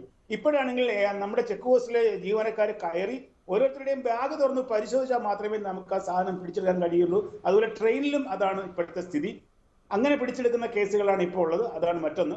പിന്നെ ഇതിന്റെ നമ്മുടെ ചർച്ചയുടെ തന്നെ ടൈറ്റിലുള്ളതാണ് MDMA വിഴുങ്ങി മരിച്ചു എന്ന് പറയുന്നത്. അതിനെ സംബന്ധിച്ച് ഒരു മിനിറ്റ് തന്നാൽ ഞാനൊന്ന് വിശദീകരിക്കാം. പറഞ്ഞോളൂ. അപ്പൊ അതിന്റെ വിഷയം എന്താന്ന് പറഞ്ഞാൽ MDMA എന്ന് പറയുന്ന സാധനം 1/2 ഗ്രാം കൈവശം വെച്ചാൽ റിമാൻഡിലാവുന്നതാണ് എന്ന് ഇപ്പം ഒരുമാതിരി എല്ലാവർക്കും അറിയാൻ പറ്റും. ഇതിന്റെ ഉപയോഗം എന്ന് പറയുന്നത് 1000-ൽ 1 അംശം, ഗ്രാമിന്റെ 1000-ൽ 1 അംശം വീതമാണ് ഇതിന്റെ ഉപയോഗം എന്ന് പറയുന്നത്. ഈ ഉപയോഗത്തിന്റെ ക്രമം അറിയാതെ കിട്ടുന്ന ഡോസ് അതേപടി ഉപയോഗിച്ചിട്ട് മരണം സംഭവിച്ച കേസുകൾ കേരളത്തിൽ ഉണ്ടായിട്ടുണ്ട്. കാരണം ഇതിൽ വേണ്ടുന്ന ഡോസിനേക്കാൾ കൂടുതൽ ഡോസ് നമ്മുടെ ശരീരത്തിൽ ചെന്നാൽ തലച്ചോറിൽ പ്രഷർ കൂടുകയും ചെറിയ വെയിന് ഞരമ്പുകൾ പൊട്ടിയിട്ട് ബ്ലഡ് ക്ലോട്ടായി ആൾ മരിച്ച ചരിത്രം കേരളത്തിൽ 1 വർഷത്തിന് ഇപ്പുറത്തുണ്ടായിട്ടുണ്ട്. പിന്നെ അമിതമായിട്ട് കഴിച്ച ആളുകൾക്ക് മരണം സംഭവിച്ചിട്ടുണ്ട്. ഇപ്പൊ ഇത് വിഴുങ്ങി മരിച്ചതും അതുപോലെ അവസ്ഥയാണ്. മില്ലിഗ്രാം കണക്കിന് ചെല്ലേണ്ടത് 1 ഗ്രാമായിട്ട് വയറ്റിൽ ചെന്നാൽ സെക്കൻഡ് കൊണ്ട് മരണം സംഭവിക്കും. ഇത് സൈനൈഡിനേക്കാൾ വലിയ പ്രശ്നമുള്ള സാധനമാണെന്ന് എല്ലാവരും മനസ്സിലാക്കുക. പിന്നെ മറ്റൊന്ന്, നമ്മുടെ ചന്ദ്രശേഖരൻ സാറ് പറഞ്ഞൊരു വിഷയമാണ് ചെറിയ കേസിന്റെ കാര്യം. ഇപ്പൊ നമുക്ക് കഞ്ചാവ് കേസുകൾ ചെറിയ കേസിൽ അകപ്പെട്ടാൽ പോലും അത് ക്രൈമാണ്, പെറ്റി കേസ് അല്ല. ട്രാഫിക്കിന് കിട്ടുന്ന പെറ്റി കേസ് പോലെ അല്ല. അത് ജാമ്യം കിട്ടുന്നു മാത്രമേ ഉള്ളത്. യഥാർത്ഥ ക്രൈം കേസാണ്. PSC പരീക്ഷ എഴുതുന്ന കുട്ടി ഈ പറയുന്ന കാര്യം തുറന്നു പറഞ്ഞാൽ അയാൾക്ക് PSC പരീക്ഷയ്ക്ക് അയോഗ്യതയുണ്ട് എന്നുള്ള കാര്യം പലർക്കും അറിഞ്ഞുകൂടാത്ത കാര്യമാണ്. അത് അറിയേണ്ടതുണ്ട്. ദയവായി ചെറുപ്പക്കാർ ഇതിൽ ആരെങ്കിലും കേൾക്കുന്നുണ്ടെങ്കിലും മനസ്സിലാക്കുക. നിങ്ങൾ ചെറിയ ഒരു അളവിൽ കഞ്ചാവോ മറ്റ് മയക്കുമരുന്നോ വെച്ച് ചെറിയൊരു കേസെടുത്തു, നിങ്ങൾ പോയി രക്ഷകർത്താക്കൾ വന്നു ജാമ്യത്തിൽ ഇറങ്ങിയാൽ ആ കേസ് ഉടൻ തന്നെ നമ്മുടെ നെറ്റിലേക്ക് പോവുകയാണ്. നിങ്ങൾക്കെതിരായിട്ട് ഒരു പാസ്പോർട്ടിന്റെ വെരിഫിക്കേഷനോ മറ്റേതെങ്കിലും വെരിഫിക്കേഷൻ വരുമ്പോൾ ഈ കേസ് നിങ്ങൾക്ക് തടസ്സമായി നാളെ മാറും. അത് ദയവായി തിരിച്ചറിയണമെന്ന് ഞാൻ പറയുന്നു. പിന്നെ മറ്റൊന്നുള്ളത്, ഇൻവെസ്റ്റിഗേഷന്റെ ഭാഗമായി ഇപ്പോൾ നടക്കുന്ന ഒരു അന്വേഷണം എന്ന് പറയുന്നത്, ലാഭം കണ്ടിട്ടാണല്ലോ ഈ ബിസിനസ്സിലേക്ക്, നെറ്റ്വർക്കിലേക്ക് ഇറങ്ങുന്ന പലരും. ലക്ഷക്കണക്കിന് രൂപ പെട്ടെന്ന് ഉണ്ടാക്കാൻ വേണ്ടിയിട്ടാണ് ഇറങ്ങുന്നത്. പക്ഷെ ആ ഉണ്ടാക്കിയ ലക്ഷക്കണക്കിന് രൂപ തിരിച്ചു പിടിച്ചെടുക്കുന്നതിനുള്ള സംവിധാനം ഈ 85-ൽ ഇറങ്ങിയ NDPS ആക്ടിൽ ഇപ്പോഴുണ്ട്. അത് പ്രകാരം എത്രയെങ്കിലും ആളുകളുടെ സ്വത്ത് പിടിച്ചെടുക്കാൻ കേരള എക്സൈസിന്റെ അന്വേഷണത്തിന് കഴിഞ്ഞിട്ടുണ്ടെന്നുള്ള കാര്യം ഞാൻ അഭിമാനത്തോടെ അറിയിക്കുന്നു.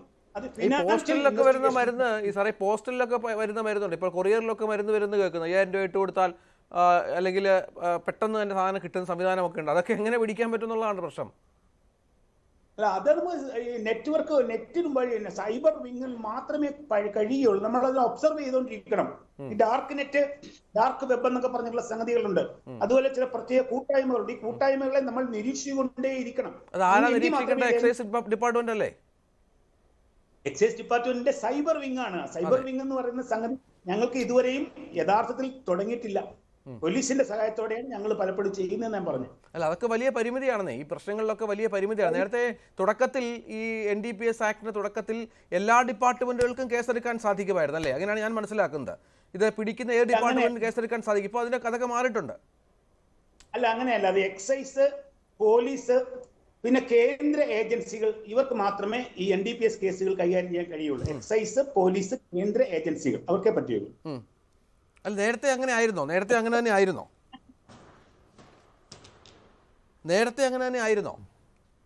അതെ, അങ്ങനെ തന്നെ ആയിരുന്നു. വ്യത്യാസം അങ്ങനെ തന്നെ ആയിരുന്നു. ശരി. പക്ഷെ നമുക്ക് കാലാനുസൃതമായി ഈ നിയമങ്ങളിൽ മാറ്റം വരുത്തണം എന്ന കാര്യത്തിൽ സംശയമില്ലല്ലോ. ഈ ആക്ടിലൊക്കെ കുറച്ചുകൂടി കാര്യങ്ങൾ ചേർക്കണമെന്ന കാര്യം സംശയമില്ലല്ലോ. മാറ്റം വരുത്തേണ്ടതുണ്ട്. ഈ ചെറിയ അളവെന്ന് പറയുന്നതിന്റെ അളവ് കുറയ്ക്കണം. അത് അത്യാവശ്യമാണല്ലോ. ആ ചെറിയ അളവെന്ന് പറയുന്നത് വലിയൊരു ശല്യമാണ് ഞങ്ങൾക്കിപ്പോ. ചെറിയ അളവിൽപ്പെട്ട ജാമ്യം എടുത്തുകൊണ്ട് പോവുക. ശരി. ശ്രീ വിനു വേലേശ്വരൻ, ഇവിടെ ഈ പറഞ്ഞ താങ്കൾ ആദ്യം തുടക്കത്തിൽ തന്നെ പറഞ്ഞ കാര്യം, താങ്കൾ കാണുന്ന പല കാഴ്ചകളാണ്. ഈ ലഹരി ഉപയോഗിച്ച് പലതരത്തിലുള്ള പ്രവർത്തികൾ നടത്തുന്നവർ, ഓരോ ദിവസം വായിക്കുന്ന വാർത്തകൾ, റോഡിൽ അപകടങ്ങൾ ഉണ്ടാക്കുന്നവർ, സാധാരണക്കാരായ ആളുകളുടെ അവർക്ക് പോലും ജീവന് ഭീഷണിയായി വാഹനം ഓടിക്കുന്നവർ, അതിനുശേഷം റോഡിൽ നമ്മൾ പലപ്പോഴും പല ആക്രോശങ്ങളും, ഉദ്യോഗസ്ഥരാരാണെന്ന് പോലും പോലീസ് ഉദ്യോഗസ്ഥർക്ക് നേരെയും എക്സൈസ് ഉദ്യോഗസ്ഥർക്ക് ആക്രോശം കാണിക്കുന്ന ആളുകളെയൊക്കെ നമ്മൾ വല്ലാതെ കാണുന്നുണ്ട്. അങ്ങനെ ഇതിൻ്റെ തലം വേറെയാണ്. ഇത് ഉപയോഗിച്ച് കഴിഞ്ഞാൽ സാധാരണ മദ്യം കഴിക്കുന്ന പോലെയൊന്നും അല്ല. ഈ രാസലഹരിയൊക്കെ ഉപയോഗിച്ച് കഴിഞ്ഞാൽ അവർക്ക് ആരാണെന്ന് തിരിച്ചറിയാൻ സാധിക്കുന്നില്ല, എന്ത് ചെയ്യാനുള്ള ധൈര്യം കിട്ടുന്നു. അങ്ങനെ മൊത്തത്തിൽ സമൂഹത്തിന് വലിയ ഭീഷണിയായി വളരുന്ന ഒരു പശ്ചാത്തലം കൂടി ഒരുങ്ങുന്നുണ്ട്. ഇങ്ങനെ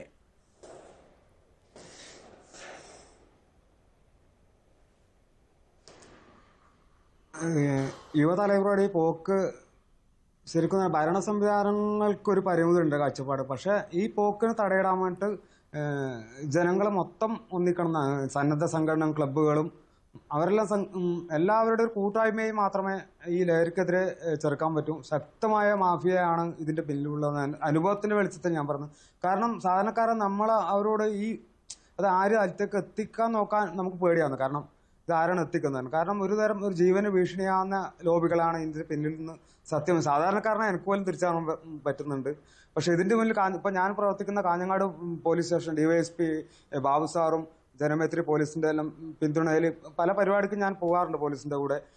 അപ്പോൾ എൻ്റെ ഒരു കാഴ്ചപ്പാട് ഞാൻ കണ്ട ഇത് കേവലം ഭരണ സംവിധാനങ്ങൾക്കപ്പുറം ജനങ്ങളെ ഏറ്റെടുത്തിട്ട് ഈ ലഹരി മാഫിയക്കെതിരെ തുരുത്തിയാലേ ഇതിന് ശാശ്വത പരിഹാരം, കുറച്ചെങ്കിലും പരിഹാരം കിട്ടാൻ പറ്റുമെന്ന് എനിക്ക് തോന്നുന്നു. ഞാൻ ഈ ലഹരിയുടെ ലോകത്തുനിന്ന് വന്നിട്ട് അതിന്റെ വായന തിരിച്ചു വരാം വളരെ പെട്ടെന്ന് ഇടവേളയ്ക്ക് ശേഷം.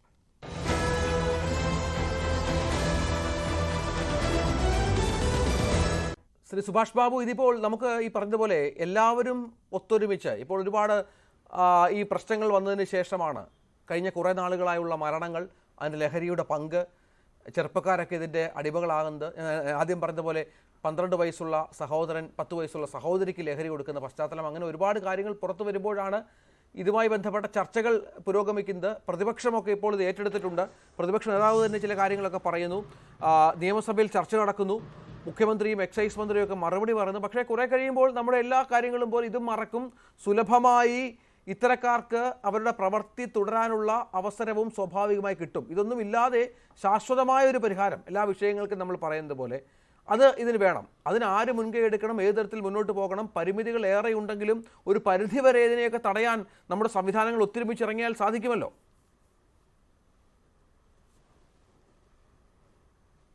തീർച്ചയായിട്ടും ഗൃഹാന്തരീക്ഷത്തിൽ നമ്മൾ അതായത് സ്ത്രീകൾക്ക്, അതായത് അമ്മമാർക്കും സഹോദരിമാർക്കും ഭാര്യമാർക്കും അതേപോലെ തന്നെ കുടുംബനാഥൻ ഉൾപ്പെടെയുള്ള ആളുകൾക്ക് ഇതെങ്ങനെ തിരിച്ചറിയാൻ പറ്റും, അവരുടെ ഗൃഹപശ്ചാത്തലത്തിൽ അവരുടെ പരസ്പര ബന്ധങ്ങളും ഐക്യവും സംവാദവും പരസ്പരം കൂടിക്കാഴ്ചകളും അത് കൂടുതലും അത് എങ്ങനെ ഇവരിൽ നിന്ന് വ്യത്യാസം വന്നു കഴിഞ്ഞാൽ തിരിച്ചറിയാൻ പറ്റും. തിരിച്ചറിഞ്ഞാലും അവർ അഭിമാനം വെച്ചിട്ട് പുറത്തു പറയില്ല. പക്ഷേ അതല്ല, അപ്പോൾ തന്നെ അത് പറഞ്ഞ് അതിന് പരിഹാരം കാണാനുള്ള ഒരു സംവിധാനം ഉണ്ടാക്കാൻ വേണ്ടിയിട്ട് അവർ ശ്രമിക്കണം. അതിപ്പോൾ നടക്കുന്നില്ല. അത് അറിഞ്ഞാൽ പോലും മൂടി വെക്കുന്ന ഒരു സ്വഭാവമാണുള്ളത്. അമ്മ അറിഞ്ഞ അച്ഛനോട് പറയില്ല, അച്ഛൻ അറിഞ്ഞു കഴിഞ്ഞാൽ അത് സമൂഹം അറിയുമെന്ന് വിചാരിച്ച് അദ്ദേഹം മൂടി വെക്കും. അപ്പോൾ അങ്ങനെ വരുന്ന അവസാനം ഇതെല്ലാം കൂടെ കുടത്തിന് പുറത്ത് വരുമ്പോൾ, അല്ലെ കുടം പൊട്ടുമ്പോൾ മാത്രമേ ഇത് ആളുകൾ കാണുകയുള്ളൂ എന്നുള്ള ഒരു സാഹചര്യത്തിലേക്ക് എത്തുന്നുണ്ട്. അത് ഒഴിവാക്കുക. പിന്നെ സമൂഹത്തിനെ സംബന്ധിച്ചുള്ള ഒരു സാമൂഹ്യ നാശമാണിത്. അത് സമൂഹത്തിനൊരു ഉത്തരവാദിത്തമുണ്ട്. സമൂഹം ഇതിനകത്ത് ശക്തമായി ഇടപെടണം എന്നുള്ളതാണ് എൻ്റെ അഭിപ്രായം. സമൂഹത്തിനെ സംബന്ധിച്ചിടത്തോളം സാധാരണഗതിയിൽ എന്താണെന്ന് പറഞ്ഞാൽ അതിന് ഒരു സന്നദ്ധ സേന പ്രാദേശികമായിട്ട് ഉണ്ടാക്കിയാലും തെറ്റില്ല. അവരെ സംബന്ധിച്ച് അവർക്ക് നിയമത്തിന് സംരക്ഷണമുണ്ട്, നിയമത്തിന് അവർക്ക് അധികാരമുണ്ട്. പക്ഷേ അതിന് സംരക്ഷണം കൊടുക്കാൻ പോലീസ് ഡിപ്പാർട്ട്മെൻറ്റിന് സാധിക്കണം. അത് സാധിക്കുമോ എന്നുള്ളതാണ് ഇവിടുത്തെ ചോദ്യചിഹ്നം. നമ്മളിപ്പം ഏതെങ്കിലും ഒരു വ്യക്തി പിന്നെ ഒരു പോലീസിനെ നേരിട്ടെടുക്കാവുന്നതും ജാമ്യം കിട്ടാത്തതുമായ ഒരു കുറ്റം അവരുടെ മുമ്പിൽ നിന്ന് ചെയ്യുകയാണെങ്കിൽ ഏതൊരു പൗരനും അവരെ അറസ്റ്റ് ചെയ്യാമെന്ന് നിയമപ്രകാരം അധികാരമുണ്ട്. അപ്പം ഇതേ നാർക്കോട്ടിക് വിൽക്കുന്ന ഒരാളെ അല്ലെങ്കിൽ അത് കൈവശം വെക്കുന്ന ഒരാളെ അറസ്റ്റ് ചെയ്യുന്നതിന് വേണ്ടി ഒരു സാധാരണ പൗരന് അവകാശമുണ്ട്. അത് അദ്ദേഹത്തിന് നിയമപരമായി അദ്ദേഹത്തിന് ചെയ്യാം, അതിന് യാതൊരു തെറ്റുമില്ല. ആ കാര്യങ്ങൾ ജനങ്ങളെ ബോധ്യപ്പെടുത്തുകയും ഇങ്ങനെ പിടിക്കപ്പെടുന്നതിന് വേണ്ടിയിട്ട് ആരെങ്കിലും ഒറ്റയ്ക്ക് ചെന്ന് കഴിഞ്ഞാൽ ഇവർ ആക്രമിക്കും. അതുകൊണ്ട് ആ ഒരു ഗ്രൂപ്പായി ഓരോരോ ഏരിയയിൽ ഇതിൻ്റെ പ്രധാനപ്പെട്ട വിപണനവും ഉപയോഗവുമുള്ള ഏരിയയിൽ ഇങ്ങനെയുള്ള ചെറിയ സംഘങ്ങളെ ഉണ്ട്. അതിന് ഡിപ്പാർട്ട്മെൻറ്റ് കൂടുതൽ കാര്യക്ഷമമായിട്ട് സഹായം ചെയ്യുക. അവർക്ക് സാമ്പത്തികമായിട്ട് അവരെ സപ്പോർട്ട് ചെയ്യണേ അതുൾപ്പെടെ ചെയ്യണം. സംരക്ഷണം നിർബന്ധമായിട്ട് കൊടുക്കണം. അതിനെ കഴിഞ്ഞതിന് ശേഷം ഇതിൻ്റെ നിയമ നടപടി എടുക്കുന്നതിന് സംഭവം എക്സൈസിനെ സംബന്ധിച്ചിടത്തോളം അവരറിയാം, അവർക്കൊരു ഫോൺ നമ്പർ പോലും എടുക്കാൻ സാധ്യമല്ലാത്ത സാഹചര്യമുണ്ട്. ഇതുവരെ മാറ്റപ്പെട്ടിട്ടില്ല. ഇത് എത്ര വർഷമായിട്ട് അവർ ചോദിക്കുന്നതെന്നറിയുമോ? ഞാനൊക്കെ അവർക്ക് ക്ലാസ് എടുക്കാൻ പോകുന്ന അവസരത്തിൽ അവർ പണ്ട് മുതലേ പറയുന്നതാണ്, ഞങ്ങളെന്ത് ചെയ്യാൻ വലിയ കഷ്ടമാണ് സാറെന്ന് പറയുന്നുണ്ട്. അപ്പോൾ ഇതുകൊണ്ട് എന്താണെന്ന് പറഞ്ഞു കഴിഞ്ഞാൽ അവർക്ക് കൂടുതൽ സൗകര്യം കൊടുക്കുക. ഇത് ഡിജിറ്റൽ മേഖല കുറച്ചും കൂടെ സുതാര്യമായ രീതിയിൽ എക്സൈസിനും പോലീസിനും അതുപോലെ നാർക്കോട്ടിക്, നമ്മുടെ ഇപ്പോൾ ഒരു സെൻട്രൽ നാർക്കോട്ടിക് ബ്യൂറോ ഉണ്ട്, അവരെ സംബന്ധിച്ച് കുറച്ചുകൂടെ കൂടുതൽ അംഗബലത്തോട് കൂടിയിട്ട് സംവിധാനങ്ങളോട് കൂടിയിട്ട് എന്തായാലും സംസ്ഥാനത്തേക്കാൾ കൂടുതൽ സൗകര്യങ്ങൾ അവർക്കുണ്ട്. അതുകൂടെ ഉൾപ്പെടുത്തിയിട്ട് സംയോജിപ്പിച്ചൊരുവരെയും ഗവൺമെൻറ് ഇതേമാതിരി തന്നെ ഇങ്ങനെ ഉൾപ്പെടുന്ന വ്യക്തികളെ ഗൗരവതരമായി ചേരുക, അവരെ സമൂഹത്തിൽ നിന്ന് മാറ്റി നല്ലവരാക്കിയതിന് ശേഷം അഡിക്ഷൻ തീരെ ഉണ്ടാവില്ല എന്ന് ഉത്തമ ബോധ്യം വരുന്നത് വരെ അവരെ സമൂഹത്തിൽ നിന്ന് മാറ്റി പാർപ്പിക്കാനുള്ള ഒരു പുതിയ സംവിധാനത്തെപ്പറ്റി ആലോചിച്ച് അങ്ങനെയൊക്കെ പോയാലല്ലാതെ ഇത് തീരുമെന്ന് വിശ്വസിക്കേണ്ട. ഇപ്പോൾ തൽക്കാലം അവിടെ ഇവിടെ കൊലപാതകം, വീടിനുള്ളിൽ കൊലപാതകം നടന്നു എന്ന് പറഞ്ഞാൽ ഭയം കൊണ്ടാണ് ആളുകൾ ഇത് പറയുന്നത്.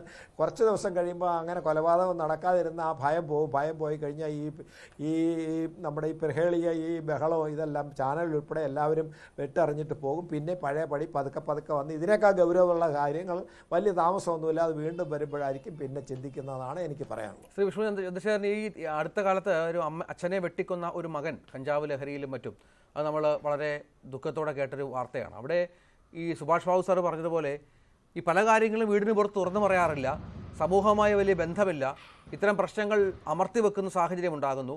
ഇതൊക്കെ തുറന്നു പറയുകയും ഈ ഇത്തരത്തിൽ പെടുന്ന ആളുകളെ രക്ഷപ്പെടുത്താനുമൊക്കെയുള്ള പൊതുവായൊരു ശ്രമമൊക്കെ ഉണ്ടാകുന്നില്ല. അതൊക്കെ വലിയ തോതിൽ ഈ പറഞ്ഞതുപോലെ പ്രശ്നങ്ങൾ ഉണ്ടാക്കുന്നുണ്ട് എന്നതിൽ സംശയമില്ല. അങ്ങനെ ഒരു കൊലപാതകമൊക്കെ നടക്കുമ്പോൾ അല്ലെങ്കിൽ പ്രശ്നങ്ങളൊക്കെ വരുമ്പോൾ, നേരത്തെ പറഞ്ഞ കേസും അറസ്റ്റുമൊക്കെ ആകുമ്പോൾ മാത്രമാണ് പലപ്പോഴും പുറത്തു വരുന്നത് എന്നുള്ളതും വലിയൊരു പ്രശ്നമാണ്. അങ്ങനെ ഒരു എന്താണ് സമൂഹത്തിലുള്ള പല കുടുംബങ്ങളുടെയും ഒറ്റപ്പെടലും ഒരു വലിയ കാരണമായി ഇത്തരം സംഭവങ്ങളെ ബാധിക്കുന്നുണ്ട്. ഈ പുറത്തു പറയാതിരിക്കാൻ കാരണം സ്വാഭാവികമായിട്ട് മറ്റുള്ളവർ കളിയാക്കുന്ന രക്ഷകർത്താവിൻ്റെ വീട്ടിലും ഇത് തന്നെയാണ് അവസ്ഥ. അത് മനസ്സിലാക്കണം. രക്ഷകർത്താക്കൾ അവരവരുടെ മക്കൾ ചെയ്യണ നമ്മൾ ഈ രാഷ്ട്രത്തിൻ്റെ പൗരന്മാരാണ്. നമ്മുടെ രക്ഷകർത്താവ് ശരി, മക്കൾ ശരി തന്നെ. പക്ഷേ രാഷ്ട്രം നശിക്കുന്ന പ്രക്രിയകൾ നടന്നുകൊണ്ടിരിക്കുമ്പോൾ എല്ലാവരും ഒറ്റക്കെട്ടായിട്ട് ഇറങ്ങുമ്പോൾ സ്വാഭാവികമായിട്ട് അത് നേരത്തെ സുഭാഷ് ബാബു സാറ് പറഞ്ഞ പോലെ ഗ്രാമങ്ങളിലുമൊക്കെ സംഘടനകൾ ഉണ്ടാവണം. എന്തിനും സംഘടന ഉണ്ടല്ലോ. ഇതിനു വേണ്ടി ഈ രാഷ്ട്രീയം മറന്ന് സംഘടനകൾ ഉണ്ടാക്കണം. ഞങ്ങളും ഇപ്പോൾ എന്നെ ടെലിഫോണിലൂടെ 10,500 പേര് വിളിച്ചു. അതിൽ കുറച്ച് നല്ല ആളുകളെയൊക്കെ വിളിച്ചിട്ട് ഞാനും അതൊരു രാഷ്ട്രരക്ഷാ സേനയ്ക്ക് രൂപം കൊടുത്തിട്ടുണ്ട്.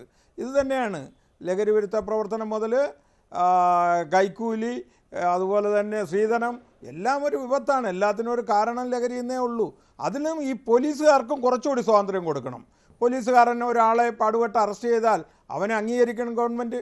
അതുപോലെ തന്നെ സന്നദ്ധ സംഘടനകളെല്ലാം എന്തെങ്കിലും പ്രോത്സാഹനം കൊടുക്കണം. അപ്പോൾ കൂടുതൽ പിടിക്കാൻ തോന്നും. ഇപ്പോൾ എനിക്ക് കിട്ടിയവരാണെങ്കിൽ ഒരു സർക്കിൾ ഓടിച്ചെന്ന് ഒരാളെ അറസ്റ്റ് ചെയ്ത് കഴിഞ്ഞാൽ ഉടനെ ഗസറ്റഡ് ഓഫീസറെ വിളിക്കണം.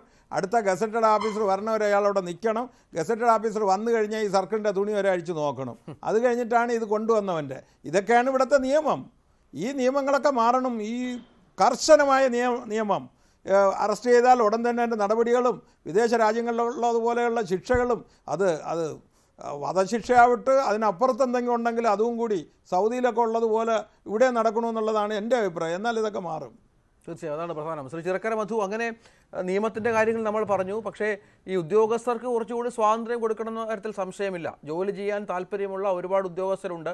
അവരെ കൈകെട്ടിയിട്ടിരിക്കുന്ന പശ്ചാത്തലമുണ്ട്, സ്വാധീനങ്ങളുള്ള പശ്ചാത്തലമുണ്ട്. അപ്പോൾ നമ്മുടെ സർക്കാരിനും ഈ പറഞ്ഞ പോലെ വലിയൊരു വരുമാന മാർഗ്ഗമാണ് ലഹരി എന്ന് പറയുന്നത്, അല്ലെങ്കിൽ കള്ള് വിൽപ്പന എന്ന് പറയുന്നത്. യാതൊരു സംശയവുമില്ല. പല വരുമാന മാർഗ്ഗങ്ങളിൽ ഒന്നാണ്. അതിൽ പ്രധാന വരുമാന മാർഗ്ഗമാണ് ഇത്. അതിനോട് ഒരു നോ പറയുക എന്നത് ഈ പ്രകടന പത്രികകളിലൊക്കെ പറഞ്ഞിട്ടുണ്ടെങ്കിൽ പോലും അത്ര പെട്ടെന്ന് അവർക്കും സാധ്യമാകുന്നില്ല. വീടുകളിൽ പോലും കൊറിയറിൽ മദ്യം എത്തിച്ചു കൊടുക്കാനുള്ള സംവിധാനം ആലോചിച്ചുകൊണ്ടിരിക്കുന്ന ഒരു സംവിധാനം കൂടിയാണ് നമ്മുടെ സർക്കാരും അതുമായി ബന്ധപ്പെട്ട ബീവറേജസും ഒക്കെ ആലോചിക്കണം. ലഹരിയോട് നോ പറയുക എന്ന് പറയുന്നത് സർക്കാർ ചെയ്യും എന്ന് നമ്മൾ പ്രതീക്ഷിക്കരുത്. നമ്മൾ ഓരോരുത്തരും തന്നെ ചെയ്യേണ്ടതാണ് ലഹരിയോട് നോ പറയുക എന്ന് പറയുന്നത്. പിന്നെ ഉദ്യോഗസ്ഥരുടെ സ്വാതന്ത്ര്യം എന്ന് പറയുന്നത് ഈ നർക്കോട്ടിക്സ് ആക്ടിനകത്ത് ചില കർശനമായിട്ടുള്ള നിയമങ്ങളുണ്ട്. അത് വ്യാജമായി കേസെടുക്കുകയും ബാക്കി നിരപരാധികൾ ഇതിൽ കൊടുക്കാതിരിക്കുന്നതിനുമുള്ള ഒരു സംവിധാനങ്ങളൊന്നും മാത്രമേ ഉള്ളൂ. അത് കേസെടുക്കുന്ന ഉദ്യോഗസ്ഥന് വലിയ ബുദ്ധിമുട്ടോ ശല്യമോ ഉള്ള ഒരു നിയമങ്ങളല്ല. പിന്നെ മറ്റൊരു കാര്യം കൂടി ഞാൻ ഇതിൻ്റെ ഇടയ്ക്ക് ഒന്ന് പറയാൻ നോക്കിയാണ്. കാരണം ഈ മദ്യം കഴിക്കുമ്പോൾ മറ്റുള്ളവർ അറിയും, അതിന് മണമുണ്ട്, മറ്റ് പ്രശ്നങ്ങളുണ്ട്. അതുകൊണ്ട് ഈ ലഹരിയാണെങ്കിൽ കഴിച്ചാൽ കുഴപ്പമില്ല, ആരും അറിയത്തില്ല എന്ന രീതിയിൽ ഈ യുവാക്കൾ ഇതിനകത്തേക്ക് വരുന്നതായിട്ട് കാണുന്നുണ്ട്. അവർ മനസ്സിലാക്കേണ്ട ഒരു കാര്യം കൂടി ഞാൻ ഈ സമയത്ത് പറയാൻ ഉദ്ദേശിക്കുന്നു. അതായത് ഈ പറയുന്ന രാസലഹരികൾ ഉപയോഗിക്കുന്ന ആളിനെ സംബന്ധിച്ച് ഇത് അയാളുടെ തലച്ചോറിലേക്കാണ് നേരിട്ട് ഇതിന്റെ ദോഷവശം ചെല്ലുന്നത്. അത് തുടർച്ചയായിട്ട് ഉപയോഗിക്കുമ്പോൾ 2-3 വർഷം കൊണ്ട് തന്നെ ഈ ആളിന്റെ തലച്ചോറിനകത്തുള്ള കോശങ്ങൾ നശിക്കുകയും അതിനകത്തുനിന്ന് പുറപ്പെടുന്ന ഞരമ്പുകൾക്ക് ബലക്ഷയം വന്നിട്ട് ഈ ആളിന് നിവർന്നു നിൽക്കുന്നതിനോ എന്തെങ്കിലും ഒരു സാധനം കൈപ്പിടിയിൽ പിടിക്കുന്നതിനോ പോലും പറ്റാത്ത തരത്തിലുള്ള അവശത ഉണ്ടാവുകയും ചെയ്യുന്നതായിട്ടാണ് കണ്ടുവരുന്നത്. ഈ MDMA പോലുള്ള വസ്തുക്കൾ നമുക്ക് പുതിയതാണെങ്കിലും വിദേശ രാജ്യങ്ങളിൽ ഇത് 1980 മുതൽ തന്നെ പ്രാബല്യത്തിലുള്ള പ്രചാരത്തിലുള്ള സാധനങ്ങളാണ്. അവിടെ ഇത് ഉപയോഗിച്ച ചെറുപ്പക്കാർ 5-6 വർഷം കഴിഞ്ഞപ്പോൾ നിവർന്നു നിൽക്കാൻ പറ്റാതെ തെരുവുകളിൽ കഴിയുന്നതായിട്ട് നമുക്ക് ഓൺലൈനിൽ വീഡിയോ കാണാൻ പറ്റും. ഒപ്പിയോയിഡ് സ്ട്രീറ്റ്സ് എന്ന് അടിച്ചു കൊടുത്താൽ അമേരിക്കയിലും ബ്രിട്ടനിലും ഒക്കെ ഉള്ള മയക്കുമരുന്ന് ഉപയോഗിച്ച ആളുകൾ കഴിയുന്ന സ്ട്രീറ്റുകളുടെ ചിത്രങ്ങളും വീഡിയോകളും നമുക്ക് കിട്ടും. വളരെ ദയനീയമാണ് അവരുടെ കാഴ്ച. അതുകൊണ്ട് ചെറുപ്പക്കാർ മനസ്സിലാക്കുക, ഇത്തരം വസ്തുക്കൾ ഉപയോഗിക്കുമ്പോൾ ആരും അറിയുന്നില്ല, രഹസ്യമായിരിക്കുമെന്ന് നിങ്ങൾ കരുതുന്നത് തെറ്റാണ്. ഒരു 4-5 വർഷത്തെ ഉപയോഗം കൊണ്ട് തന്നെ വളരെ മാരകമായ ഫലം നിങ്ങൾക്കുണ്ടാവും, തിരിച്ചു വരാൻ കഴിയാത്ത രീതിയിൽ. തുടരാം. അതാണ് ഇതിന്റെ അവസ്ഥ. അതുകൊണ്ട് ദയവായി ചെറുപ്പക്കാർ മനസ്സിലാക്കേണ്ടത് ആരും അറിയില്ല, അച്ഛനും അറിയില്ല, അമ്മയും അറിയില്ല എന്നൊന്നും വിചാരിച്ചു കളയരുത്. പിന്നെ സിംറ്റങ്ങൾ ഇതെങ്ങനെ തിരിച്ചറിയും എന്നുള്ളത് ഇപ്പൊ 2-3 പോയിന്റുകൾ വന്നിരുന്നു. അത് അറിയുന്നതിന് ചെറിയ മാർഗങ്ങളുണ്ട്. ഇപ്പൊ ഒരു ഉത്സവ സ്ഥലത്ത് നമ്മൾ നോക്കിയാൽ 10-40 കുട്ടികൾ ഒരുപോലുള്ള വേഷമിട്ട് തുള്ളിക്കളിക്കുന്നതായിട്ട് കാണാം. വളരെ ഫാസ്റ്റ് മ്യൂസിക്കിൽ തുള്ളിക്കളിക്കുന്ന കാണാം. ഈ തുള്ളിക്കളിക്കുന്ന കുട്ടികളിൽ കുറച്ചു പേരെങ്കിലും ഇത്തരത്തിലുള്ള സാധനങ്ങളുടെ ഈ കോളേജുകളിലെ കലോത്സവത്തിനായാലും ഈ ഫെയർവെൽ പാർട്ടിക്കായാലും ഇപ്പോൾ ഇതൊരു പതിവ് കാഴ്ചയാണ്. യൂട്യൂബും ഫേസ്ബുക്കും സോഷ്യൽ മീഡിയയൊക്കെ ഉള്ളത് കൊണ്ട് ഇത്തരം തുള്ളിക്കളിക്കുന്ന കുട്ടികളുടെ കാഴ്ച പതിവാണ്. ഈ തുള്ളിക്കളിക്കുക എന്ന് പറഞ്ഞാൽ ഒരു ചെറുപ്പക്കാരൻ തുള്ളിക്കളിക്കുമ്പോൾ 10-15 മിനിറ്റ് തുള്ളി കഴിയുമ്പോൾ അവൻ ക്ഷീണമുണ്ടാകും. ഇത് മണിക്കൂർ കണക്കിന് തുള്ളുന്ന നമ്മൾ ശ്രദ്ധിച്ചാൽ ഇതിൽ ന്യൂനപക്ഷം കുട്ടികൾ ഈ സാധനങ്ങൾ ഉപയോഗിച്ചിട്ടാണ് ചെയ്യുന്നത് മനസ്സിലാവുക. ഇത്തരത്തിലുള്ള സാധനങ്ങൾ ഉപയോഗിച്ച് കഴിഞ്ഞാൽ പെട്ടെന്ന് നമ്മുടെ ശരീരത്തിന്റെ ടെമ്പറേച്ചർ ഉയരുകയും ഡീഹൈഡ്രേഷൻ സംഭവിക്കുകയും ചെയ്യും. ഈ സാധനം ഉപയോഗിച്ച് തുടർച്ചയായ അഭിമുഖങ്ങൾ നൽകുന്ന പ്രധാനപ്പെട്ട നടന്മാരും ഉണ്ട് കേട്ടോ. അത് കേട്ടാൽ തന്നെ നമുക്ക് മനസ്സിലാകും ഇത് ഉപയോഗിക്കാതെ എങ്ങനെ ഇത്ര നല്ല ഭാഷയിൽ സംസാരിക്കാൻ സാധിക്കുന്നു എന്നുള്ളത്. അല്ല, ഇതിന്റെ ഏറ്റവും വലിയ പ്രശ്നം എന്താണ്? ടെമ്പറേച്ചർ ഉയർന്നിട്ട് ഡീഹൈഡ്രേഷൻ സംഭവിക്കും. ഈ ഡീഹൈഡ്രേഷൻ കൊണ്ട് മാത്രം വേണമെങ്കിലും ഒരാൾക്ക് മരണം സംഭവിക്കാവുന്നതാണ് എന്ന് ഡോക്ടർമാർ പറയുന്നുണ്ട്. അതുകൊണ്ട് ഇത്തരം വസ്തുക്കൾ ഉപയോഗിക്കുന്ന അല്ല ശരിക്കും ഇപ്പൊ ഇങ്ങനെ ഉപയോഗിക്കുന്നവരെ ഈ നമുക്ക് എന്ത് മാർഗമാണല്ലോ, എക്സൈസ് ഡിപ്പാർട്ട്മെന്റ് പക്കൽ എന്ത് മാർഗമുണ്ട് ഇവർ ഈ സാധനം നമ്മൾ നിരോധിച്ചിരിക്കുന്ന ഈ സംവിധാനങ്ങൾ ഉപയോഗിച്ചിട്ടുണ്ട് എന്നറിയാൻ? ഇവരൊക്കെ ഫ്ലൈറ്റിൽ യാത്ര ചെയ്യുന്നവരാണ്, ഇവരൊക്കെ പൊതുമധ്യത്തിൽ പ്രത്യക്ഷപ്പെടുന്നവരാണ്. ഇങ്ങനെ അസ്വാഭാവികമായി തോന്നുന്നവരെ പിടിക്കാൻ എന്തെങ്കിലും മാർഗമുണ്ടോ, എന്തെങ്കിലും പരിശോധനയുണ്ടോ? ഇത് തിരിച്ചറിയുന്നതിനുള്ള മാർഗം എന്ന് പറയുന്നത് 2 തരത്തിലാണ് തിരിച്ചറിയാൻ പറ്റുന്നത്. ഒന്ന്, ഇവരുടെ ഉമിനീർ പരിശോധിക്കുക, 2 ബ്ലഡ് പരിശോധിക്കുക. അതൊക്കെ നടക്കുന്നുണ്ടോ സാർ? അതൊക്കെ സംശയമുള്ളവർ അങ്ങനെ നടക്കുന്നുണ്ടോ ഇപ്പോൾ? അതിനുള്ളൊരു മാർഗം എക്സൈസ് വകുപ്പ് ഒരു 3 വർഷത്തിന് മുമ്പ് കൊണ്ടുവന്നിരുന്നു. അതിന്റെ പുരോഗതി എത്രത്തോളം എന്ന് എനിക്കിപ്പോൾ പറയാൻ കഴിയില്ല. പ്രശ്നം അങ്ങനെ ഒരുപാട് കാര്യങ്ങൾ നമ്മൾ ഇംപ്ലിമെന്റ് ചെയ്യാൻ ഉദ്ദേശിക്കുന്നുണ്ട്, പക്ഷെ അതൊക്കെ എവിടെ വരെ എത്തുന്നു എന്നുള്ളതാണ് വലിയ പ്രശ്നം. ഇതിങ്ങനെ നിർബാധം തുടർന്നുകൊണ്ടിരിക്കും, നമ്മൾ ചർച്ചകളും നടത്തിക്കൊണ്ടിരിക്കും. ഇനിയും ഇത്തരം സംഭവങ്ങൾ വരുമ്പോൾ മാത്രം ഇത് ആവർത്തിക്കും. നമ്മുടെ സംവിധാനങ്ങളൊക്കെ ഉറങ്ങിക്കിടക്കും. നമ്മുടെ യുവതലമുറ വല്ലാത്ത അവസ്ഥയിൽ ഇപ്പോഴും കടന്നുപോയിക്കൊണ്ടിരിക്കുന്ന സാഹചര്യം തുടരുകയും ചെയ്യും. നന്ദി. ഈ ചർച്ചയിൽ പങ്കെടുത്ത പ്രധാനപ്പെട്ട എല്ലാവർക്കും. നാളെ മറ്റൊരു വിഷയമായി എത്താം. നമസ്കാരം.